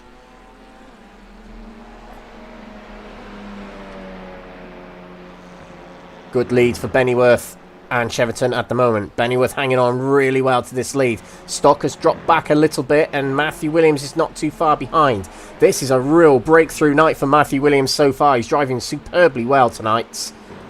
Stephen Fry trying to get his race back into a good position. Now he's caught back up a few places. He's only one behind where he started. Andy Oldhouse has had a good start to the race as well. Right in front of Stephen Fry here. And look at the spray coming off the cars. It's going to happen at some point for these drivers on dry tyres, which is the majority of the field at the moment. Joseph Gibson's out of this race already. I can see his comments on Discord. Now look at that. Stephen Fry is side by side with Oldhouse. And through he goes. Now, Bennyworth and Cheverton carry on, but Cheverton is a lot closer to Bennyworth this time around. No drivers in the pits just yet. They still feel the dry tyre is quicker. Thompson versus Hunter versus Mike Barber. Mike Barber's dropping back positions here. He's not on the fastest tyre right now. But he must feel it's going to change, and drivers will have to pit eventually.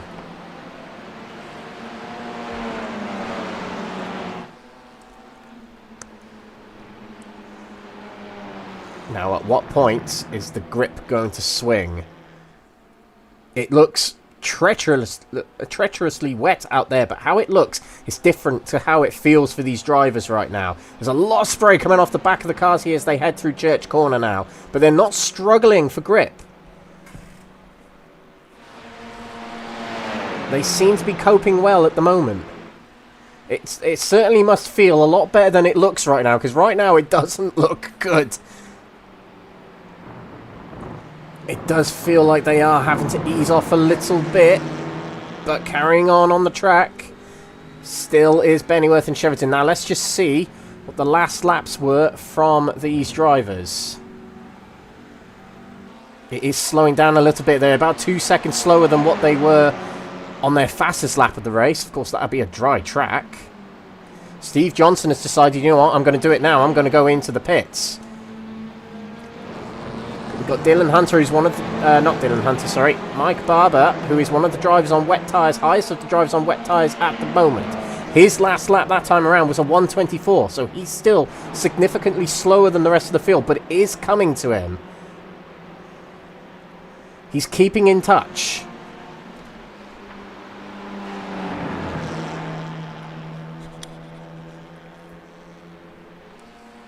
Getting close between Bennyworth and Cheverton. Nigel Stock's dropping off a bit.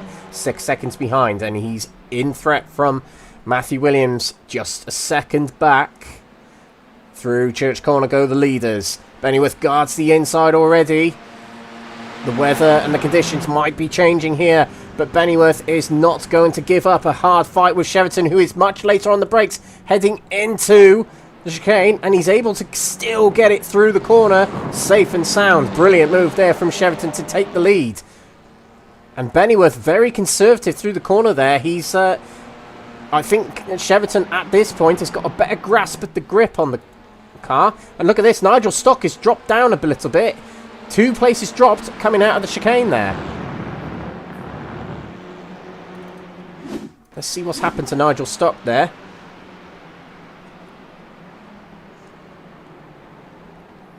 Yeah, just a bit too hot into the chicane. It washes him off wide. There'll be a little bit of a slowdown penalty to come with that he'd have to shake off heading out the corner. But that drops him down to 5th place. Oh, as the sun's poking out a little bit here. Stephen Fry very close to the quarter panel of Matthew Williams there. And he's through.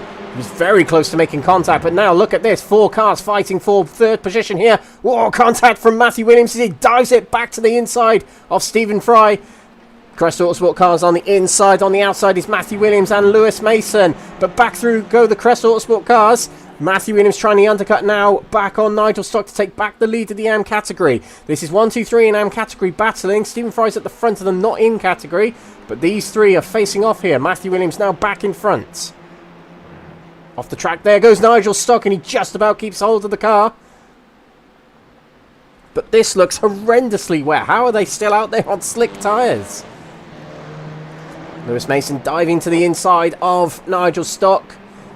And he's made that work, you know. That's very, very good.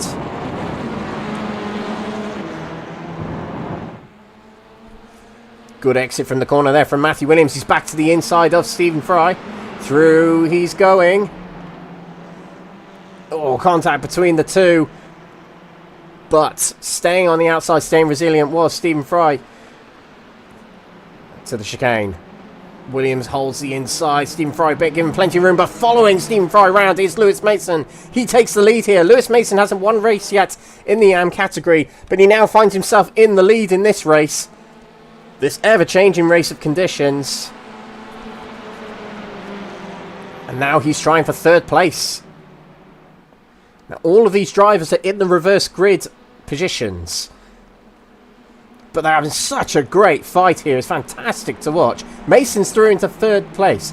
Fry now 5th place. Oh, Nigel Stock going very wide there. He got a tyre on the grass. And he had to back off there just to make sure he could stay on the track. Stephen Fry's trying back at Lewis Mason here. Backs off. Try and get an undercut presumably here heading out of Church Corner.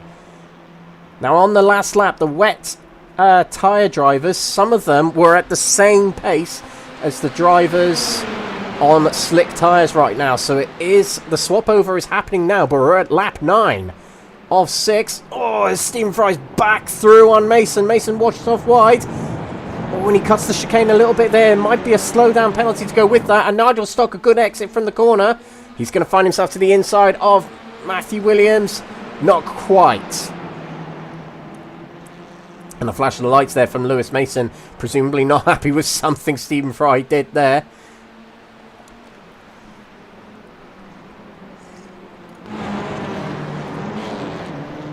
Now, highest of the drivers on the wet tyres is Thomas Delaney right now. His gap to the leader is 36 seconds, so it might be that the drivers at the front will be able to get back out in front of Thomas Delaney. And Mike Barber still, as Mike Barber's in the pits right now. And there are drivers who came into the pits. Sean Johnson. Steve Johnson, Mark Hughes, and Jaworski. Now, Jaworski was in the pits anyway, so he probably felt that it might be worth the gamble just to go onto the wet. He had nothing to lose with his race relatively tarnished at the start. And we'll go back to that incident later on. We'll go to it after the race. Oh, and Mason nearly losing it out of Church there. 3 wide. Oh, and someone's gone spearing off the track there. That's Andy Holdhouse. Let's see what happened to him there. We do have a battle ongoing.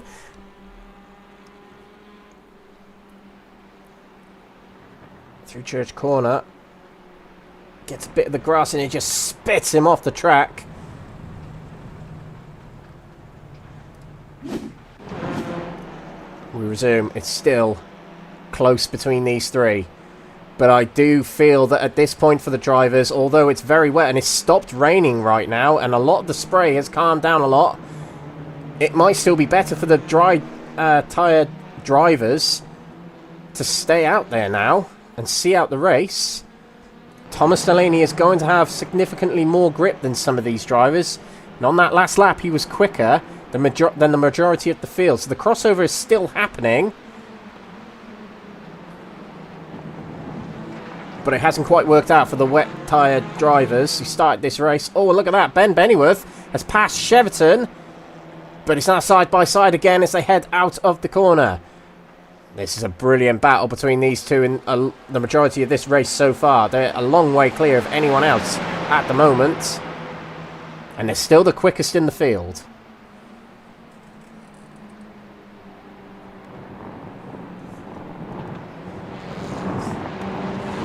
Bennyworth is back in front. But look at this. Backing off there is Williams, but Stock and Mason still side by side. Mason's washed off wide, and he has to give up the corner, give up the position. But Stock has not lined up turns 2 and 3 in the chicane there quite right. And Matthew Williams had a good exit, but he had to back off. He had a little bit of understeer, a bit of washout on the exit of the corner. Stock stays in front. This is a fantastic battle between these three for 4th, 5th and 6th overall at the moment. William Kurtler. Brilliant race for him. 7th place. 6 places gained from the start. Biggest mover of the field so far. And that gets a bonus point, by the way, if you are the biggest mover of the field. Started on wet tyres. He will be a little bit more comfortable out there, although his lap times are staying relatively the same. Now, the thing is with Delaney, he started this race on wet. Oh, as he splits the two under braking there, and it might have been a bit too late on the brakes. There's Jagalewski, and behind him, that's Mark Hughes. Well, we're able to fight back, but Thomas Delaney has stayed in front. That's actually good defending on the exit of the corner there from Thomas Delaney. But the thing is, his tyres would have scuffed so much at the start of that race in the dry conditions that right now they're almost as effective as a bad intermediate right now. That might be what's going on with his tyres. And we are approaching the final 3/4 of this race. Cheverton leads by 3/4 of a second Ben Bennyworth. And that is Steve Johnson behind a lap down, so not threatening these positions for Bennyworth and Cheverton at the moment. 3rd place, Stephen Fry, out on his own at the moment, but a top 3 placing for him at the moment. And still battling are these three for top spot in AM category. It's Nigel Stock versus Matthew Williams on his inside, and Lewis Mason just behind. Nigel Stock takes the wide line. He has to back off in the exit of the corner. Otherwise, he was going to hit the grass and hit the wall. Williams is back through into 4th place. Highest Pro-Am category driver at the moment is Andy Holdhouse, who only a moment ago we saw him ploughing through the fields. But he remains 8th place and leading the Pro-Am category at the moment. It hasn't been a good race for the Pro-Am category drivers. Stock and Mason battling there. But still in front is Stock. Now he has to try and find a way to catch back up to Williams and work on a move.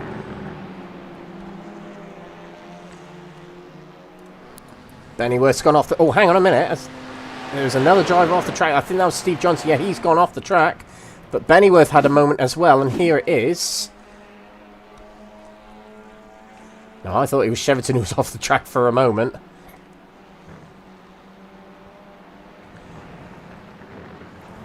Oh, and there was contact. He spun right in front of Bennyworth, and that's going to give Bennyworth a lot of damage. So this might invite Stephen Fry back in to try and challenge for second place. Oh, and Mason going a bit... No, quite a good exit actually from Mason, and Nigel Stock's dropping back a bit here. Running away a little bit right now is Matthew Williams. Now this could end up being his first race win in category.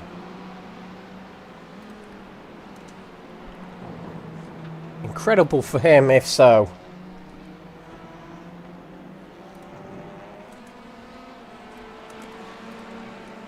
With 3 laps to go, that's including this one. He's opening up gap to the drivers behind.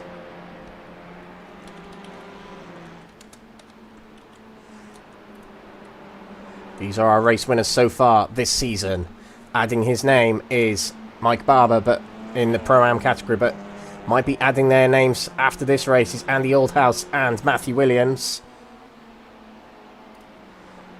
Oldhouse in 8th place here. He's quite a way clear of Dylan Hunter at the moment. But leading this race now by more than 4 seconds. There's a lot of damage on Bennyworth's car. Not visibly a lot, but it will be affected. Oh, there we go.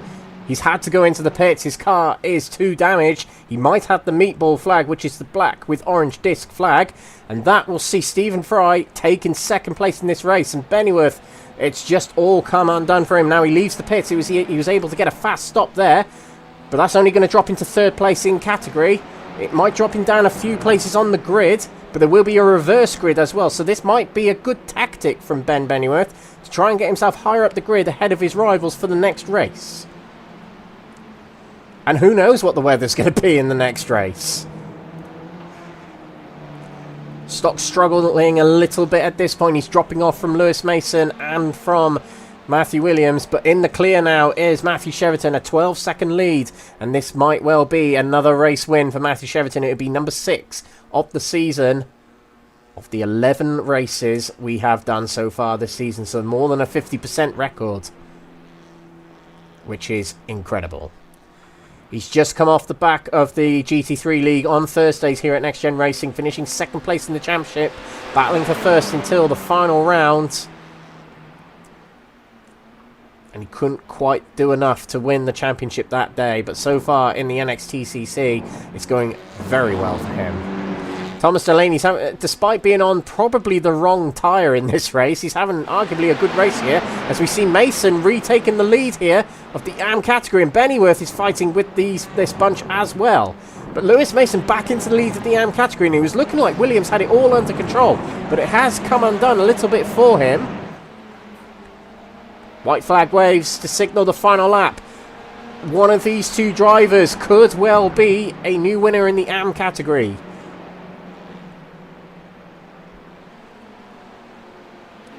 We'll find out in about a minute or so, but it looks like Mason has this under control. He is pulling away a little bit from Williams here.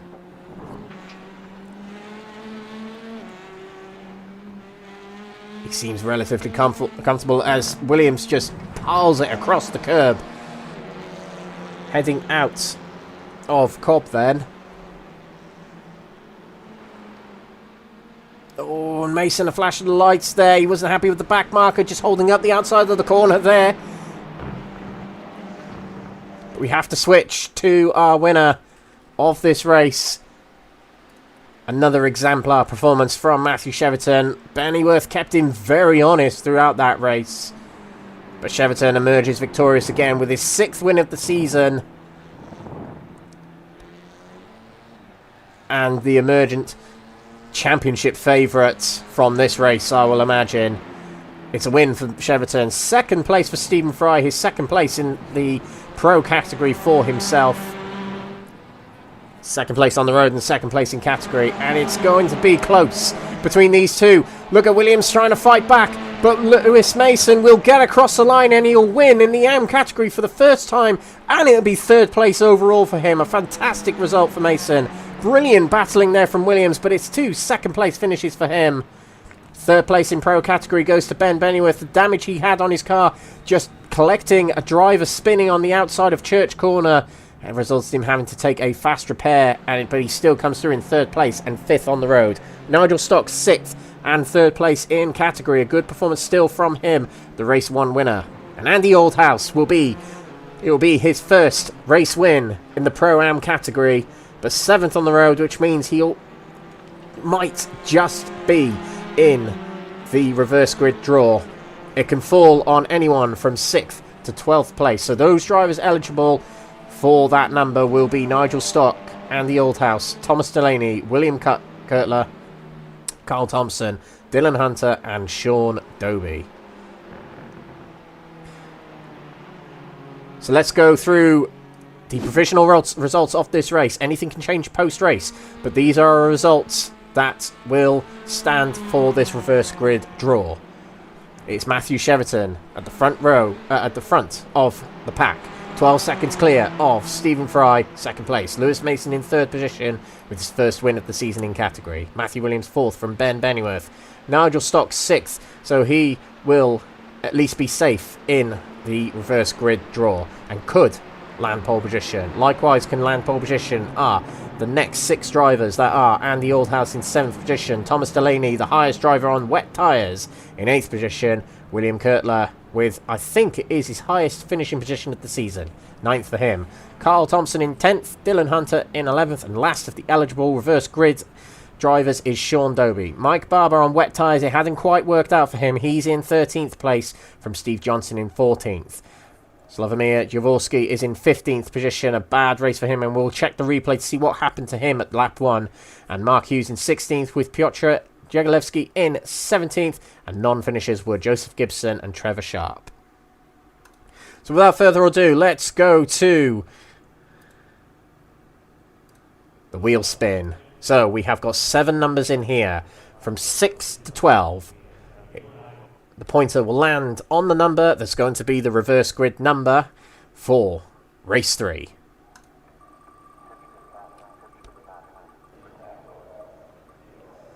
Oh, will it be? Yep, we've got the highest number, number 12. So that means Sean Doby will be pole position for race number 3. And just to confirm, Sean Doby will start on the front row of the grid and Dylan Hunter will start in 2nd. Starting 3rd will be Carl Thompson with William Kurtler in 4th position. Thomas Delaney will start in 5th position with Andy Oldhouse in 6th. Starting 7th will be Nigel Stock with Ben Bennyworth in 8th. Starting 9th will be Matthew Williams with Lewis Mason in 10th. Stephen Fry will start 11th, and starting 12th will be Matthew Cheverton. So before we go for a break, let's just find out what happened on the start of that race for Slavomir Jaworski. Okay, we didn't go back far enough then. Let's try again. So here we go. We're heading into the chicane here. That's Cheverton just in front. As they head through the next corner. Oh, that's very hard to tell. That is very hard to tell. So we'll go again, and we'll slow it down when we get closer, just to see what happens. So here we go. Now Jaworski is going to go across that curb on the inside. Does it bumping off wide? It looks like it, to be honest, and making contact with Cheverton, who was quite far right, it must be said. He wasn't as far right as you could possibly go, but he doesn't have to be. He had the corner, he was ahead, but that'll be game over pretty much for Jaworski, and it finishes in 15th, so he's got all the work to do in this next race. So just a confirmation of our results there. We'll go per category. Pro category winner is Matthew Cheverton. And rounding off that top 3 is Stephen Fry and Ben Bennyworth. In the Pro-Am category, it's a race win for Andy Oldhouse. And second place is Carl Thompson. And third place is Dylan Hunter. And in the Am category, Lewis Mason taking his first win of the season from Matthew Williams and Nigel Stock. But Sean Doby will start on pole position for this next race. We'll be going for a quick break now, ladies and gentlemen. But when we come back, it's going to be race 3 of the night here for round 4 at Thruxton. Don't worry, folks. We'll be right back.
Hello and welcome to Next Gen Racing, the home of clean and fair sim racing for all.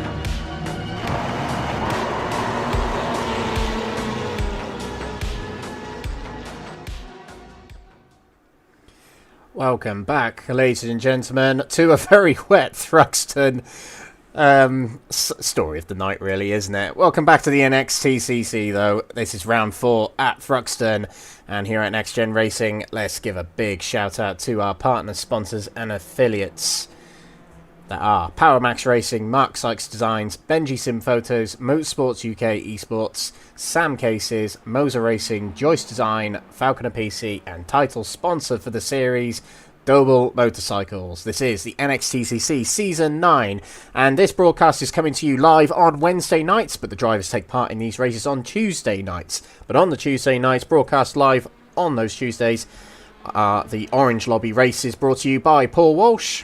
But on these Wednesday nights, myself, Alex Everett, on behalf of Crest Autosport, bringing you these races on a Wednesday night.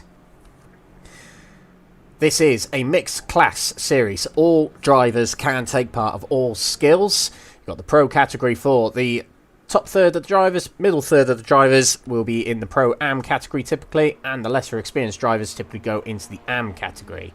And it is a series very much aligned and alike to the British Touring Car Championship. Similar format of races, reverse grids, success ballast, and of course, touring car machinery. You can still get involved in this series if you wish to. Scan the QR code to the left centre of our screen there. That'll give you access to Next Gen Racing's Discord server. From there you can meet all the drivers, meet the admins, and crucially, get involved in the series. If the QR code does not work for you, you can click the link in the description of this video to get access to Next Gen Racing's Discord server. This is round 4 of the championship at Thruxton. We started off all them months ago at Donington Park for round 1 of the championship, and then we went to Brands Hatch Indy for round 2, Snetterton for round 3, and today we're here at Thruxton. In 2 weeks from today we'll be at Alton Park Island Circuit, and hopefully a little bit warmer and drier in the virtual world, but we'll see what happens. That'll take place on the 17th of June. And then round 6 of the championship is supposed to be at Croft, but we'll be replacing that circuit with a track that is similar to the characteristics of Croft Circuit. Then it's Scotland for Knock Hill for round 7 of the championship, then back at Donington Park for round 8 of the championship. Round 9 hosted in Northamptonshire and the Silverstone Circuit. And then round 10 will end where the BTCC ends at the Brands Hatch Grand Prix Circuit on the 30th of September. So we're here today, round 4 of the championship, and race 3 is coming up in approximately 1.5 minutes time. We're actually a little bit behind schedule by about 4 or 5 minutes, but that's okay, that's not too bad. But we've got race 3 coming up very shortly, and it's a reverse grid draw from the results of race 2. And that number we pulled was the number 12 number, so the person who finished in 12th position in race 2 will start on pole position for this race 3, and that driver was Sean Doby. So he is on the front row. And he was a bit nervous in Discord earlier on at that happening. But I'm sure he's going to be fine. But it's a very, very wet track out there right now. And I presume drivers will go onto wet tyres this time around. And it'll be the first race of the night, the first session of the night that is a fully wet circuit. So a different skill for the drivers. Yet again, they've had to be adaptive to the conditions tonight. They'll have to be adaptive again in practice here in the start of the race coming up very shortly. But we could see a big shake-up in these results for this next race coming up.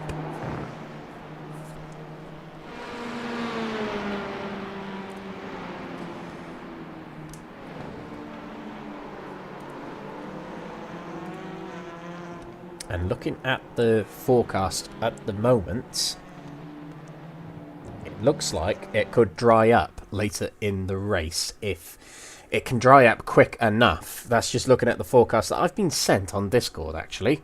So we'll see how it goes. Right, we're going to go through the grid for this third race of the night. And of course, these are based on the results of race 2. And it's a reverse grid of 12. So finishing 12th in that previous race was Sean Dobie. He'll start on pole position here. Alongside him will be Dylan Hunter, highest of the Pro-Am category drivers on the grid. And Sean Dobie, of course, starting first of the Am category drivers on this grid. Starting on the second row will be Carl Thompson with William Kurtler alongside in 4th position. Thomas Delaney, who was the highest of the drivers, taking the wet tyre in the previous race. He will start 5th. With Andy Oldhouse, the winner of the Pro-Am category in the previous race, he'll start 6th. 7th place is Nigel Stock with Ben Bennyworth, who had damage and had to take a fast repair in race 2, but he'll start 8th in this race, having finished 5th position in the previous. Matthew Williams will start 9th, and the winner of the Am category in the previous race, Lewis Mason, will start 10th. Starting 11th and 12th were the 1-2 of the race 2, and that's Stephen Fry and Matthew Cheverton. Matthew Cheverton, who has won one race tonight, 2 Jaworski's one as well. So let's see if we get another pro category driver win in this race. We'll have to find out. Mike Barber starts 13th, just missing out on that reverse grid draw, with Steve Johnson in 14th position, Slavomir Jaworski in 15th, with Mark Hughes starting 16th, Joseph Gibson 17th, and 18th is Trevor Sharp. All set to go here at Thruxton for the 3rd race of the night.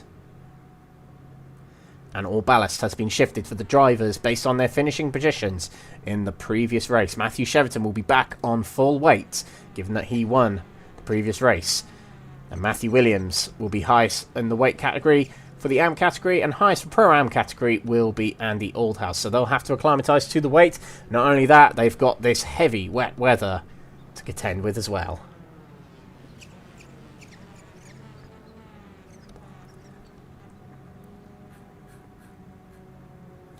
Matthew Cheverton now on 6 wins for the season. And if he doesn't get a win in this 3rd race, it'll still be a 50% record for the season.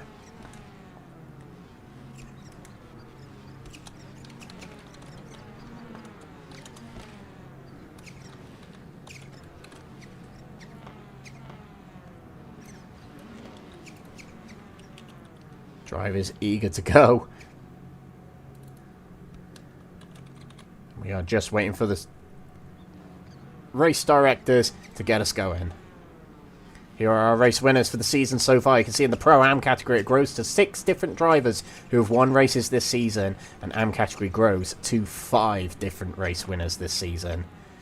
Will we get more new winners in this race? We'll have to find out in the next 20 minutes or so. Lights are red. We're about to get underway for a very wet but potentially drying Thruxton track here. Away we go, and that's a very good start for Dobie, but a terrible start in the mid-pack there for Carl Thompson. He bogs down a lot on the start there, and all the drivers passing by. But look at Hunter. He's straight into the lead of this race, past Sean Dobie for the lead of the race right away. And sideways back there is Ben Bennyworth. Can he keep it going? Yes, he can, but he has to go across the grass to keep it going. Oh no, and he's right in front of Dylan Hunter. Somehow Dylan Hunter sees it and gets out the way. But Bennyworth's going to drop heavily down the order now. We carry on though. Matthew Cheverton gets past him. And at the front it is Dylan Hunter leading away, pulling away a little bit from Sean Dobie at the start here.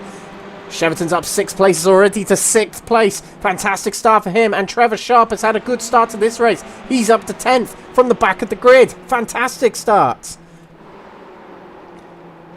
Very, very tricky for grip out there. Drivers are going to be getting used to this wet weather. It's been very different all the way through the night. The conditions have been changing constantly, and that's been the challenge for these drivers. And not only that, it's such a difficult track as well, with it being so fast and so on the edge when it comes to grip.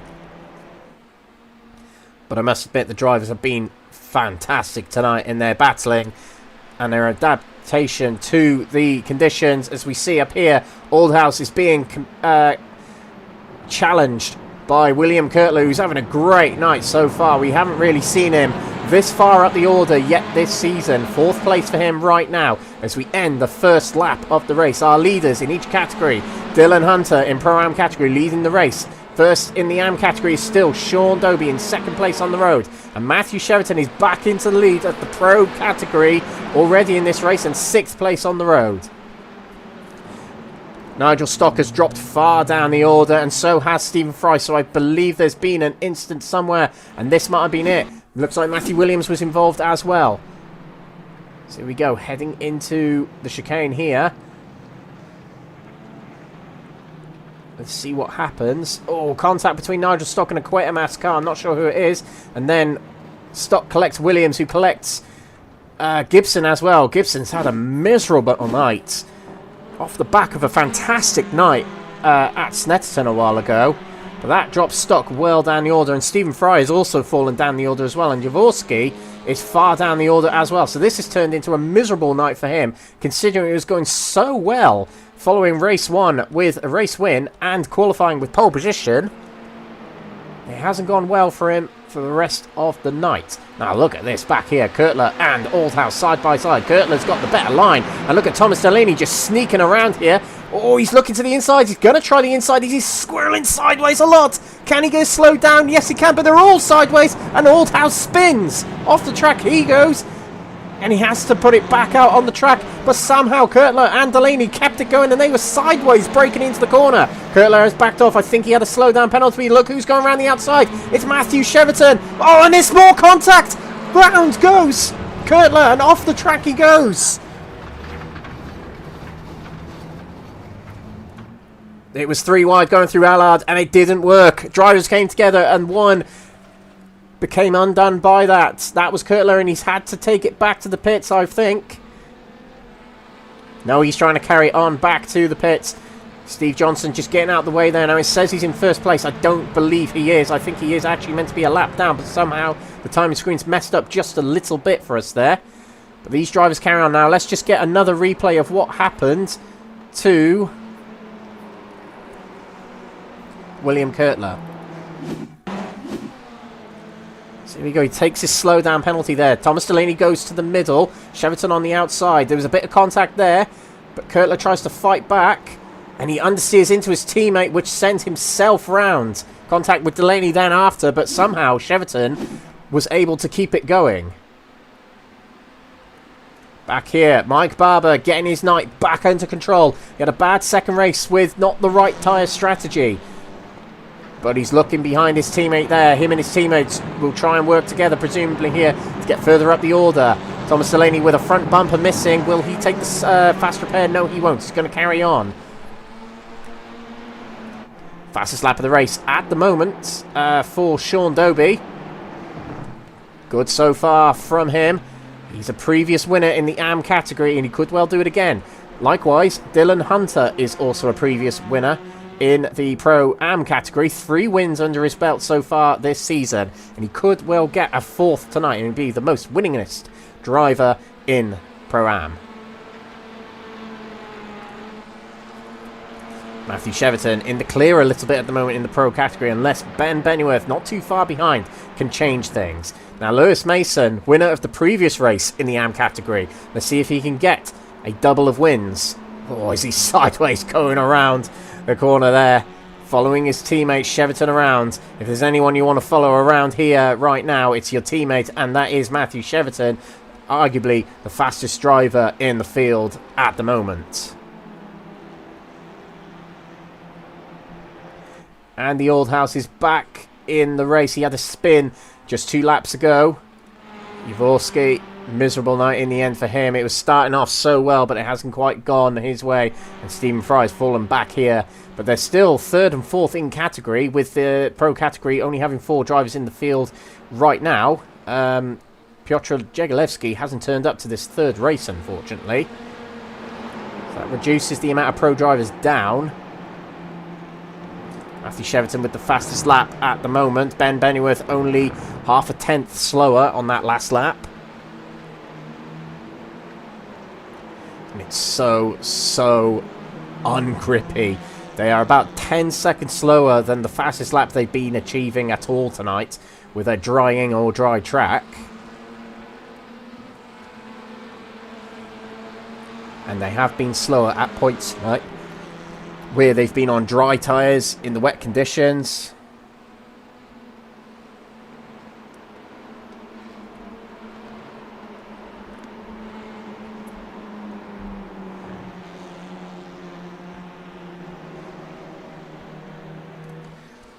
Sean Dobie was a little bit worried about being pole position for this race, but so far he's doing really, really well. Keeping up with Dylan Hunter ahead, and Cheverton not rapidly gaining on him just yet, but we'll see how much conditions change as the race goes by. Now there's a back marker at the front here. I think that's Nigel Stock just at the front here. We'll see how much that affects things as they go through the chicane. Cheverton gained rapidly on Sean Dobie just then under braking. Drivers have just been a little bit conservative here. They're trying to get into a little bit of a rhythm here. That's what driving in the wet is all about. It's just about being very adaptive to the changes around you, being rhythmic as well. Hitting your marks every single time. Getting into a nice relaxed flow. Because the more tense you are in the wet, the worse it's going to be.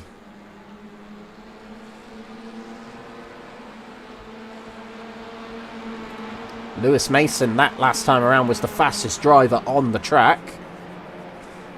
And that's what we mean about the wet. Sometimes it really evens things out. And on a 1:27.5, fastest lap holder at the moment of the race. And of course, drivers get bonus points in their classes for fastest laps as well. So that's crucial for Lewis Mason as well. Of course, we've had no championship update heading into tonight, but hopefully we'll get one for round 5 at Alton Park in 2 weeks' time. And we'll be able to establish who our breakout leaders are in each category. Of course, Mark Kent, as far as we were last aware, was leader of the AM category. He's not racing tonight, so this will end up being a drop round for him, as Sean Dobie is under a little bit of pressure now from Matthew Cheverton. And also be interested to see who is the now new leader of Pro-Am category, now that Stephen Fry has been moved into Pro category.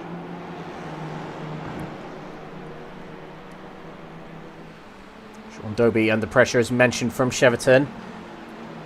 And just behind is Lewis Mason, who can see his AM category rival just ahead, but Sean Dobie goes a little bit wide under a bit of pressure.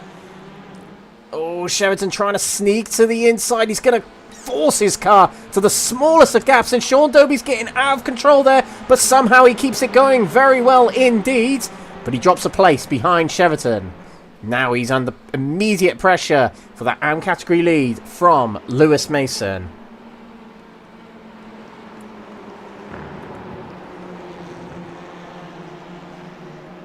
Through they go, and the Quatermass cars are potentially going to join in.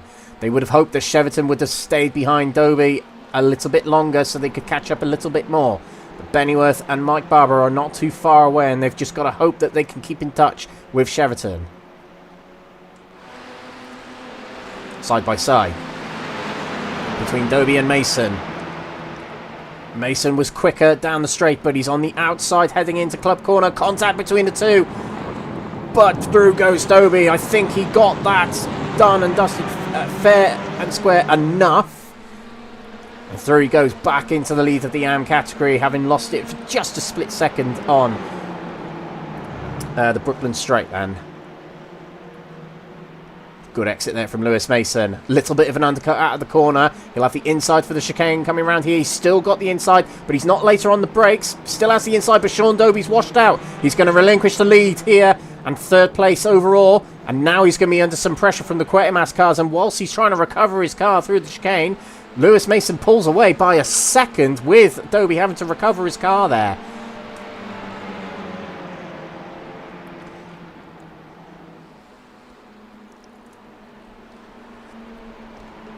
So what can Bennyworth and Barber do in response to Cheverton, who is actually pulling away a little bit at the front as they pass Nigel Stock?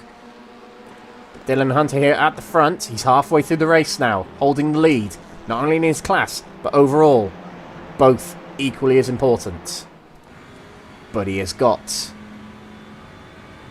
the one that everyone's got their eyes on at the moment, Matthew Cheverton, who, if he can get this done and win this race, it'll be a night very much a replica of the opening night of the season, shall I say, at Donington Park, where he got 2 wins and a 2nd place, and tonight would be a very, very similar result. And off the back of 3 wins at Snetterton, it just means that Matthew Cheverton is in a class of his own in this championship. Now Bennyworth has made his way past Sean Doby, and he puts him into 4th place. Bennyworth's had a really, really strong night. I don't feel like we've given him enough praise here, because as he goes sideways, don't be a commentator's curse, please. He managed to keep hold of it, thank God. But yeah, he's driven superbly tonight. He's been definitely the 2nd quickest driver in the field tonight, or the 2nd best performing driver in the field tonight, with the way the results have been tonight.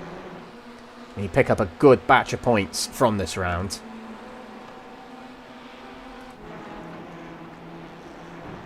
Cheverton goes wide at Church Corner there. That's going to give him an extra instant point. Will get him in trouble with the race director as well. Too many of them. It might see him get a drive-through penalty. We haven't heard any tonight. We haven't had anyone enter Discord and give us any. But Lewis Mason trying to go around the outside of his teammate here. Contact between the two. And that's really going to slow down Cheverton. But Lewis Mason and his teammate Cheverton fighting here. Mason's back to the inside. And through he goes. Now, Aztec Racing, no papaya rules there. Or red rules, whatever their colour is. But Mason back in front of his teammate. But as we go back to the chicane, Cheverton's going to try and dive it to the inside. He hasn't quite got it. But Mason stays ahead.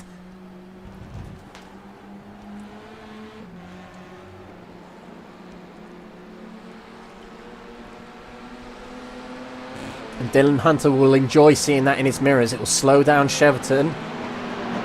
And it means they'll be slower than Hunter, as they'll be squabbling 4 positions together. It means that Hunter can just focus on pulling away, focus on his own drive.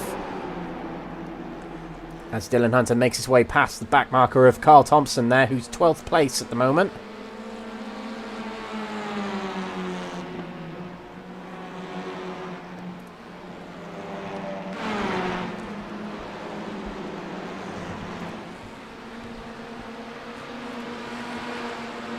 Mason stays in front at the moment from Cheverton, but will Cheverton go for a move at the chicane? He's rapidly gaining down Brooklands here, and we've got the Quatermass car side by side as well. Contact between the two, heading into the chicane. Cheverton trying to muscle his way past his teammate here, but Mason fights back, and this sideways. The two teammates come together, and round goes Mason, but through goes Cheverton.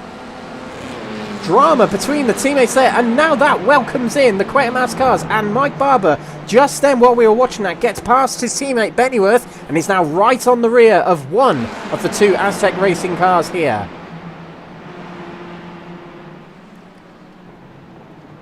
That's Carl Thompson just about getting out the way there. Mike Barber on that last lap was the fastest driver on the track. Fastest lap of the race for him, meaning bonus points. And he will be keen to get the front of this pack and try and gain on Dylan Hunter up ahead. Mike Barber won race 1 in the Pro-Am category, getting his first winning category of the season. But he'll know that Dylan Hunter's one of his rivals for a potential championship.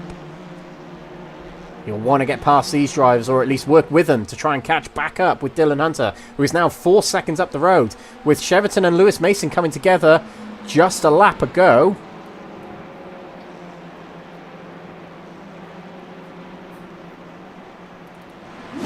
Just take another replay of it. I'll tell you what, we'll go back to that instant at the end of the race. Let's just keep an eye on the chicane here. No moves from them. Lewis Mason and Cheverton relatively calmed down now. But that was a very, very strange moment between the 2 Aztec drivers.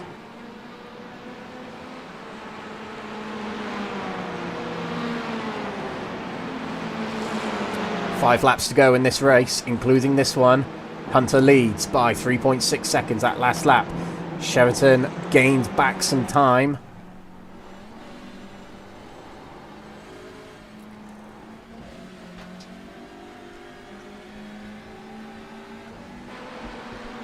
Flashing the lights there from Matthew Cheverton, trying to signal the driver of Stephen Fry out of the way, and that must be demoralising for Stephen Fry. He's gone a lap down below his championship rivals, or his category rivals.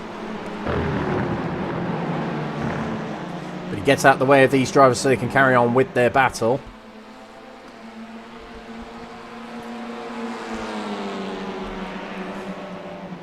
But your top three at the moment on the road are the winners, or leaders shall I say, of each class.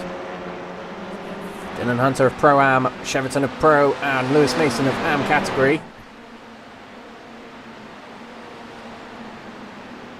No moves yet, as Mason is quite late on the brakes there, but he's keeping hold of it.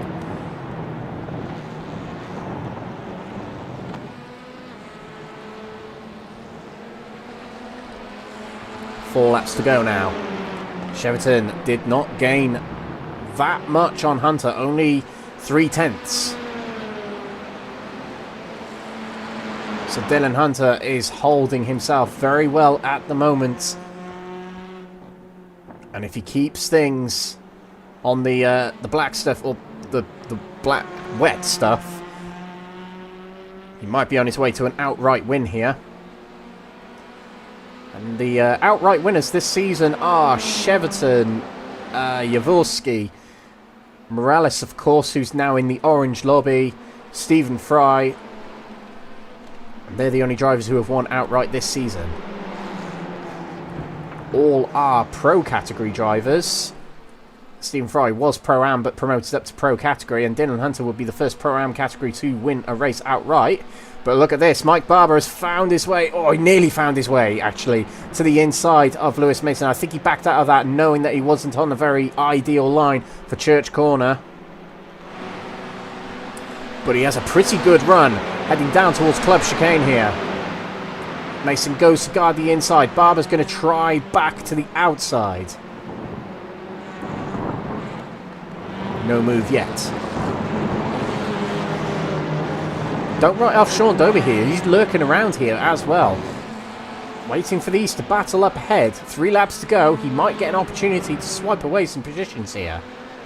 Dylan Hunter dropped a bit more time on that last lap. He was nearly a second slower than Cheverton. He'd broken away a little bit from Lewis Mason just then. It's not done yet for Hunter. He's got 3 laps to go. He's got to keep this up front. Just passed by that yellow, white and black Veloster machine. Cheverton in the white, black and red Aztec Racing Honda, sponsored by Claremont.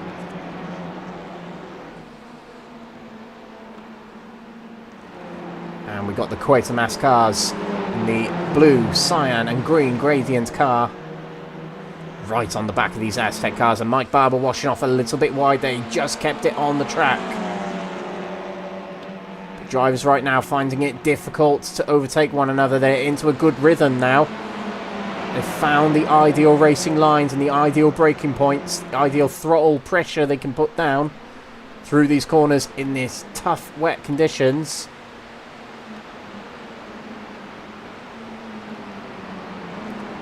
Lewis Mason rapidly gains on Cheverton in the under braking, but Cheverton is just able to get much better corner exit speeds. And as we cross the line then, Cheverton was only a 1/10.5 quicker than Dylan Hunt on that last lap. Fastest lap of the race set by Ben Bennyworth just then, 1:27.0. So he's now handed the bonus points, at least until the end of this lap and maybe the next lap.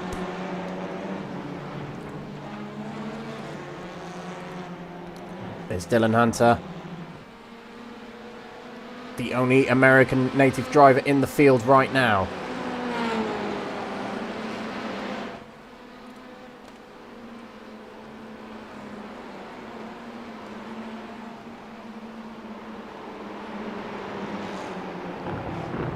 Every other driver in the field except for Hunter and Jaworski are native to Britain.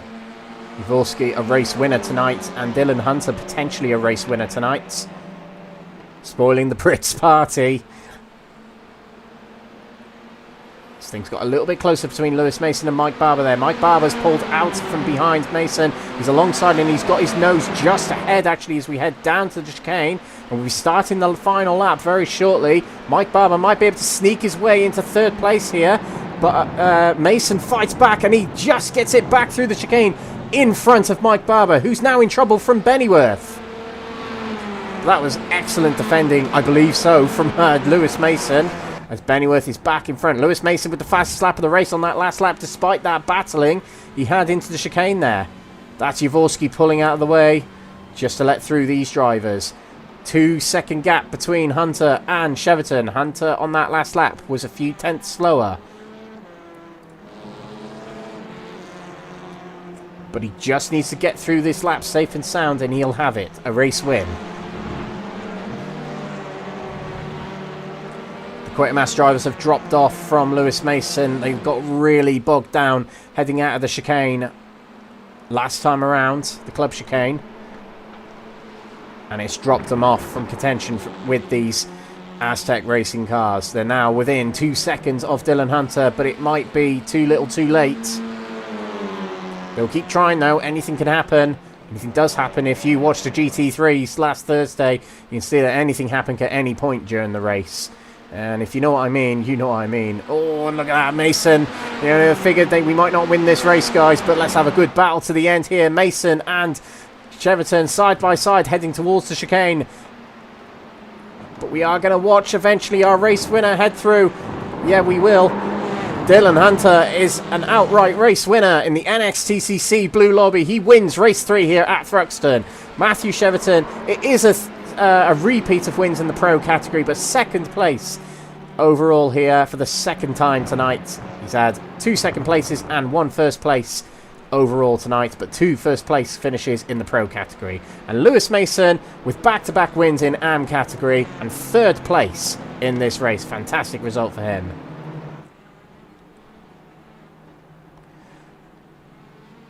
And fastest lap of the race at the very end there was Lewis Mason. Fastest lap outright. He'll not only get him the bonus points in category, but that is some achievement being the fastest driver in the field in the AM category. It goes to show that those drivers there, they might be in the 3rd of the 3 categories, but they can contend with the top drivers here. And it just shows rapid improvement and excellent driving to contend with these drivers at the front. So we're going to go to our results here of race 3. All these results are provisional, and there will be post-race investigations by the stewarding panel just to check through any incidents that happened on the night. But the results on the night of race 3 here at Thruxton for the 12th race of the championship. Dylan Hunter wins it outright and a Pro-Am win for himself. Matthew Cheverton with the Pro category win, but 2nd place on the road, and a win in AM category, but 3rd place on the road for Lewis Mason in his 2nd of the night. Ben Bennyworth, 4th place and 2nd place in the Pro category, with Mike Barber 2nd place in the Pro-Am category, takes 5th. And 2nd place in the AM category, Sean Doby, but 6th place on the road, and Thomas Delaney getting on the podium in AM category for 7th overall. 8th place overall for Trevor Sharp, his best result of the night, with Andy Oldhouse in 9th place rounding off the podium in Pro-Am. Slavomir Jaworski got lapped in that race, but he finishes 10th, with Nigel Stock in 11th place, Stephen Fry in 12th position from Steve Johnson in 13th. William Kurtler caught up in an instant earlier on in the race, falls to 14th. Carl Thompson 15th from Matthew Williams, a DNF for him, and another DNF for Joseph Gibson. A bad night for him, and a bad night also, by the looks of it, for Mark Hughes in 18th position. Excellent night of racing we have had. And we might get some interviews. Hopefully we do get some interviews.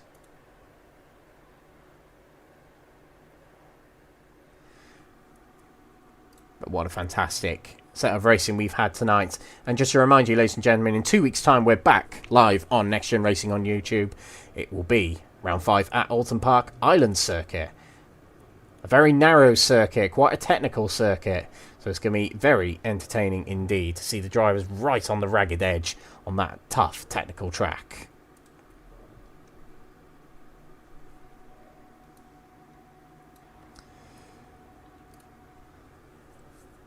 So, quite an interesting night of racing. We've had topsy-turvy weather. We started off with wet weather in race 1, and then it got drier. And then we started off with dry weather in race 2, and it got wetter. And then we had just wet weather all the way through in race 3. Quite the entertainment, actually. So we'll see if we can get some race interviews. Ideally, with the race winners, that would be absolutely brilliant.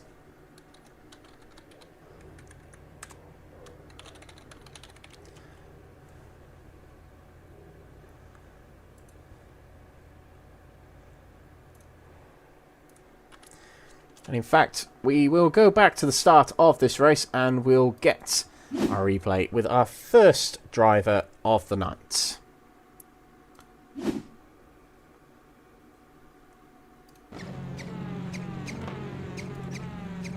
So, we will speak to Dylan Hunter first of all. Winner outright in that third race, having started second on the grid. Dylan, welcome to the comms box. Congratulations, you are an outright winner in the NXTCC. Tell us just initially how you're feeling after that race. I'm feeling finally excited after that final race. I know the first two were rough, and this one I got lucky with the invert, that's for sure. I wouldn't say you got lucky, but at the end of the day, you converted a front row start to a race win. You held off the likes of Matthew Cheverton, so definitely give yourself some credit there. And we just saw at the start of the race where you narrowly avoided, I think it was Sean Doby coming across the track there. What was going through your mind in that moment there? It just must have been a scary moment that could have very easily ended the race. Oh yeah, I'm very glad that I had triples because I saw that, and I for a split second I thought I could probably make it through there, but I thought better and tapped the brakes and let him go by. If ever there's an advertisement for triple screens and backing off when you need to, that was it right there. So very clever driving from yourself there, Dylan. But just tell us a bit about the rest of your night. I can't remember everybody's results, unfortunately, but how has the night gone for you, talking through races 1, 2, and eventually your win in 3 there? Race 1 was rough. I got crashed out on, I think, the second lap. And then just kind of worked my way back up. I think I finished 14th or 15th. Then race 2, got caught up with something early, lost my front bumper, and again clawed my way back up. I think I got 10th. Then just last season this was raining and I did really well then, so I guess I just carried it through all the knowledge from then. Absolutely. Now, that puts you up to 4 race wins in Pro-Am category this season.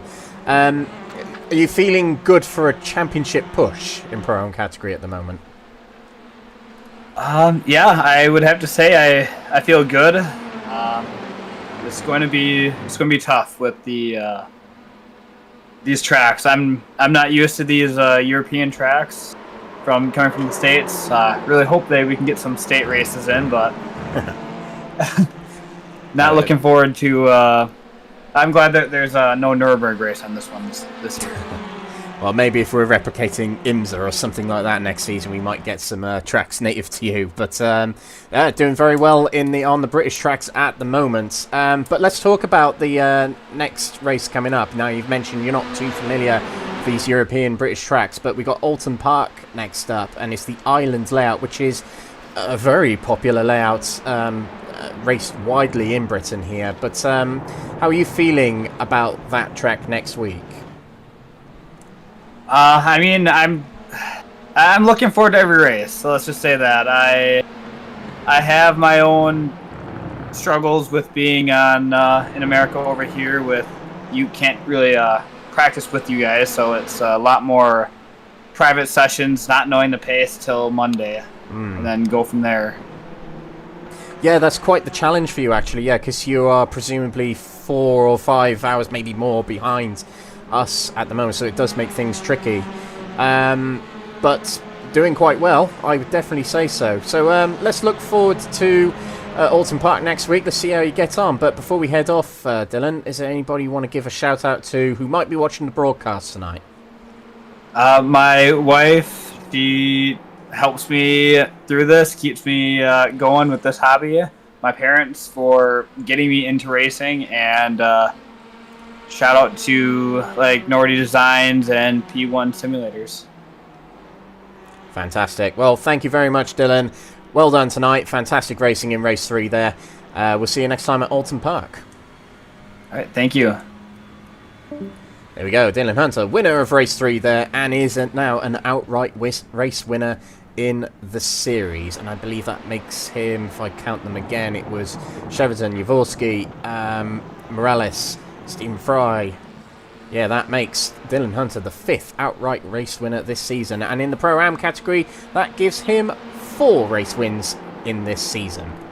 So next we're going to go to another race winner tonight. In fact, a double race winner tonight. Lewis Mason, arguably driver of the day, probably in my opinion. You'll be glad to hear, Lewis. But welcome to the comms booth. 2 race wins tonight, Lewis, and a fantastic battle in the final race there with your teammate.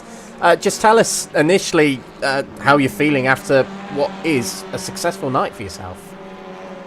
Yeah, the blood's definitely pumping after those races. I mean, race 1 was a bit eventful, and then race 2 and 3 just loads of battles. Yeah, absolutely, including that one with Cheverton, which nearly came to blows at some point during that race. Yeah. I assume you don't have papaya rules or the equivalent of that at Aztec Racing, but what was kind of going on in the Aztec Racing Discord chat at that point? I wanted to try and get a P1 overall, and I was quicker than Matt, so I thought I'd try it. But it just didn't really work, and eventually we realised we were losing too much time to Dylan. It wasn't going to work, so I just kind of sat back and let him push on. Well, good luck in the debrief later on, but It was great to watch. I'll give it that. Yeah, as I said earlier, I personally think you put on a driver of the day performance tonight. You've had some great performances, including that P3 overall in race 3. But I've kind of bullied you so far this season, kind of saying you finished on the podium a lot, but you haven't won many race wins. And 2 tonight. What's been the difference for you? Has it been the weather, the track? What's it been? The weather definitely helped. For some reason, I'm decent in the wet, it seems. Not sure why. Hopefully it rains for the rest of the season. But yeah, I saw that Mark Kent was going to be there, so I thought this is probably my chance to get as many race wins as possible and try and put myself in the lead of the championship. Get myself a decent gain, and I think I got a decent amount of points today, so I'm happy.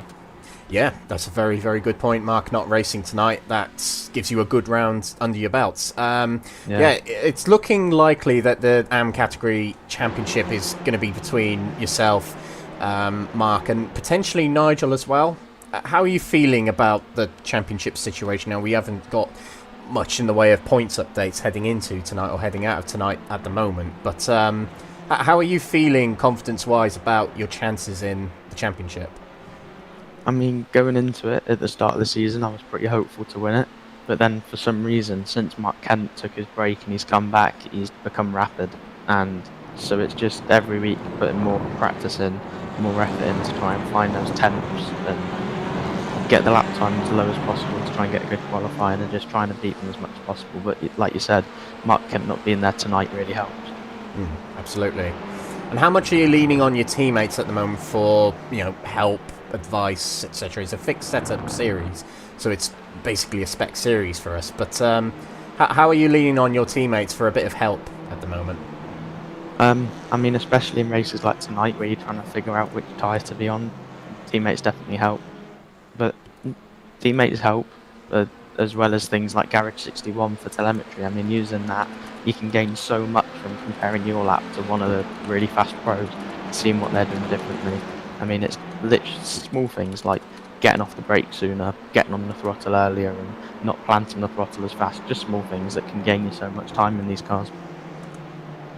Absolutely. Now, talking about these cars and the calendar coming up, 2 weeks' time we're racing at Alton Park. How is that circuit for yourself? Is it one you like, or the opposite? I don't mind it. When the F4 cars were official at it, I was doing that. That was quite fun. I've done Mazdas there quite a few times in the officials. That's been quite fun.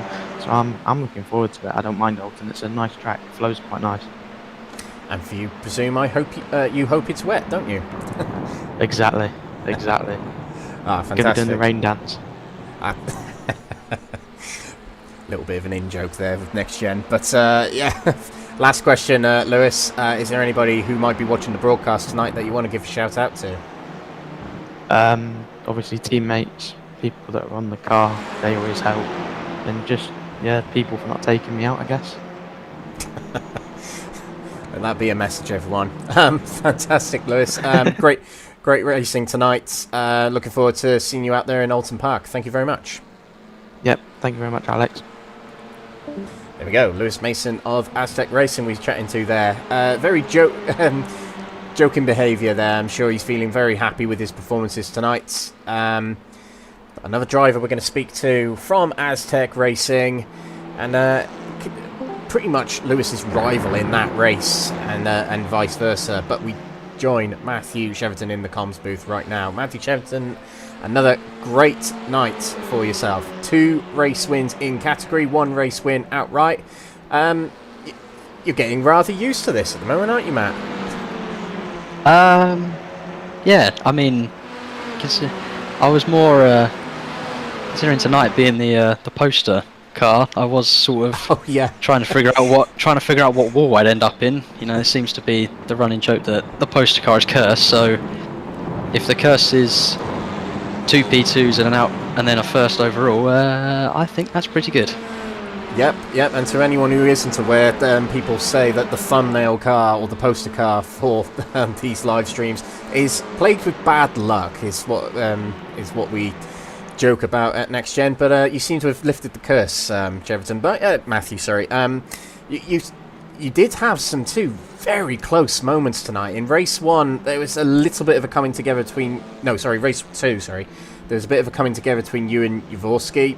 He spun as a result. You and Lewis came together in race 3. So, you feeling... out of those instances, were you feeling fully in control, or were they rather unexpected moments? I mean, that one in race 2 was surprising. I mean, like I say, I got an alright start, filed in behind him, and then realised I had a bit more pace, so I thought, got the chance to get the lead early, let's go for it. Obviously we gave the space, and I think he just ran a little bit too wide and whacked off the side of me, ended up in the wall and pretty far down the order if I remember correctly, so I think that was just a small racing incident, just unfortunate for him. The one with my teammate, we're not McLaren around here, there's no team orders. It's just a combination of hard racing and the wet, and especially that sector with the chicanes, because it's just all curbs, so it's just driving over soap. So it's just a lot of difficult factors, and then 2 become 1, unfortunately. But there wasn't too much harm done. I sort of pushed him sideways and pushed him back the right way, and we finished 2nd and 3rd. So it's good for me, it's good for him, and it's good for the team all over. Absolutely. You must feel at this point as well, you've got a good grasp of the championship lead at the moment. There is a gap, yes, but there are six more rounds, and hang on, 6 times 3, 18 more races to go. Sorry, I had to do a bit of quick maths there. So that's a lot of races and a lot of very different and unique tracks. So I'd argue I got lucky today with having the huge amount of weight and the way the track is, and for the wet, I think I got quite lucky with my results. But I don't think there might be a few more tracks that might struggle with. Knock Hill's one to come to mind. It's being quite tight and quite flicky, as I'd say. Being fully loaded will be quite difficult, and maybe Brands Indy at the finale if I'm still running around with heavyweight. Quite a fast track, so I've got a lead now, but we can't take it for granted. Yeah, I think Silverstone would be tricky as well with weights. speaking from experience on race room as well on that track. But how about Alton Park for next week? Quite a technical and narrow track, quite difficult to race on. We've seen you're not frightened at all of a good dive at the inside, which is brilliant to watch. But how about that track next week for you? How are you feeling about it? I have to double check that. Are we sure it's next week or the week after? Week after, yeah. I was about to say I got scared for a minute because I'm not here next week. I say next week out of habit because of GT3s, but it's next round. Sorry. Yeah. Yeah. If it was next week, we'd be in a problem because I'm at Le Mans, so I can't really. That's more important. Continue my championship gap, but yeah. I mean, Alton Park is thin. I mean, I know British GC just had their event the other weekend, and you can see from there it's quite thin, quite difficult to pass. Maybe some surprise moves will have to be the case, so I might be quite handy there, but then in the end it's a few slow corners and a few fast ones, so the weight might hamper. It could get interesting as well with check-ups, the chicanes and the island corner, but well, things are going good so far, fingers crossed, so hopefully we can just continue what we're doing. Absolutely. Right, okay. Anybody you want to give a shout out to, Matt? Floor is yours. Anyone who might be watching the broadcast. Yeah, shout out to the team and sponsors. Another great evening. A few amount of wins in overall and class, and just huge amount of points haul. Yeah, shout out to Lewis P. 3 outright twice, and I think both of them wins in first and second in class. So that's a good result for him after a few struggling ones, I think. And shout out to the family, always watching and either finding my driving amusing or entertaining. So shout out to those guys. But yeah, good evening all around. Entertaining indeed. Thanks, Matt. We'll see you next time out at Alton Park. Thank you very much. Cheers, thank you. There we go. Matt Cheverton, presumably championship leader of the pro category after tonight, as he was after last week, potentially as well. And a double race winner in the pro category tonight, and singular outright race winner tonight. Right, that is going to conclude our interviews for tonight, ladies and gentlemen. We got chatting to all 3 race winners of the 3rd race then. But a little bit of a recap of the results from that last race before we head off. It was Dylan Hunter who won the 3rd race, and Matthew Cheverton with 2nd place but highest pro category driver, and highest AM category driver Lewis Mason rounding off 3rd in the field. Ben Bennyworth, a strong night for him. 2 2nd place finishes in pro category, takes 4th overall in this race, with Mike Barber in 5th place. A good result in race 1, not a bad result here in race 3, but race 2 didn't quite go to plan for him.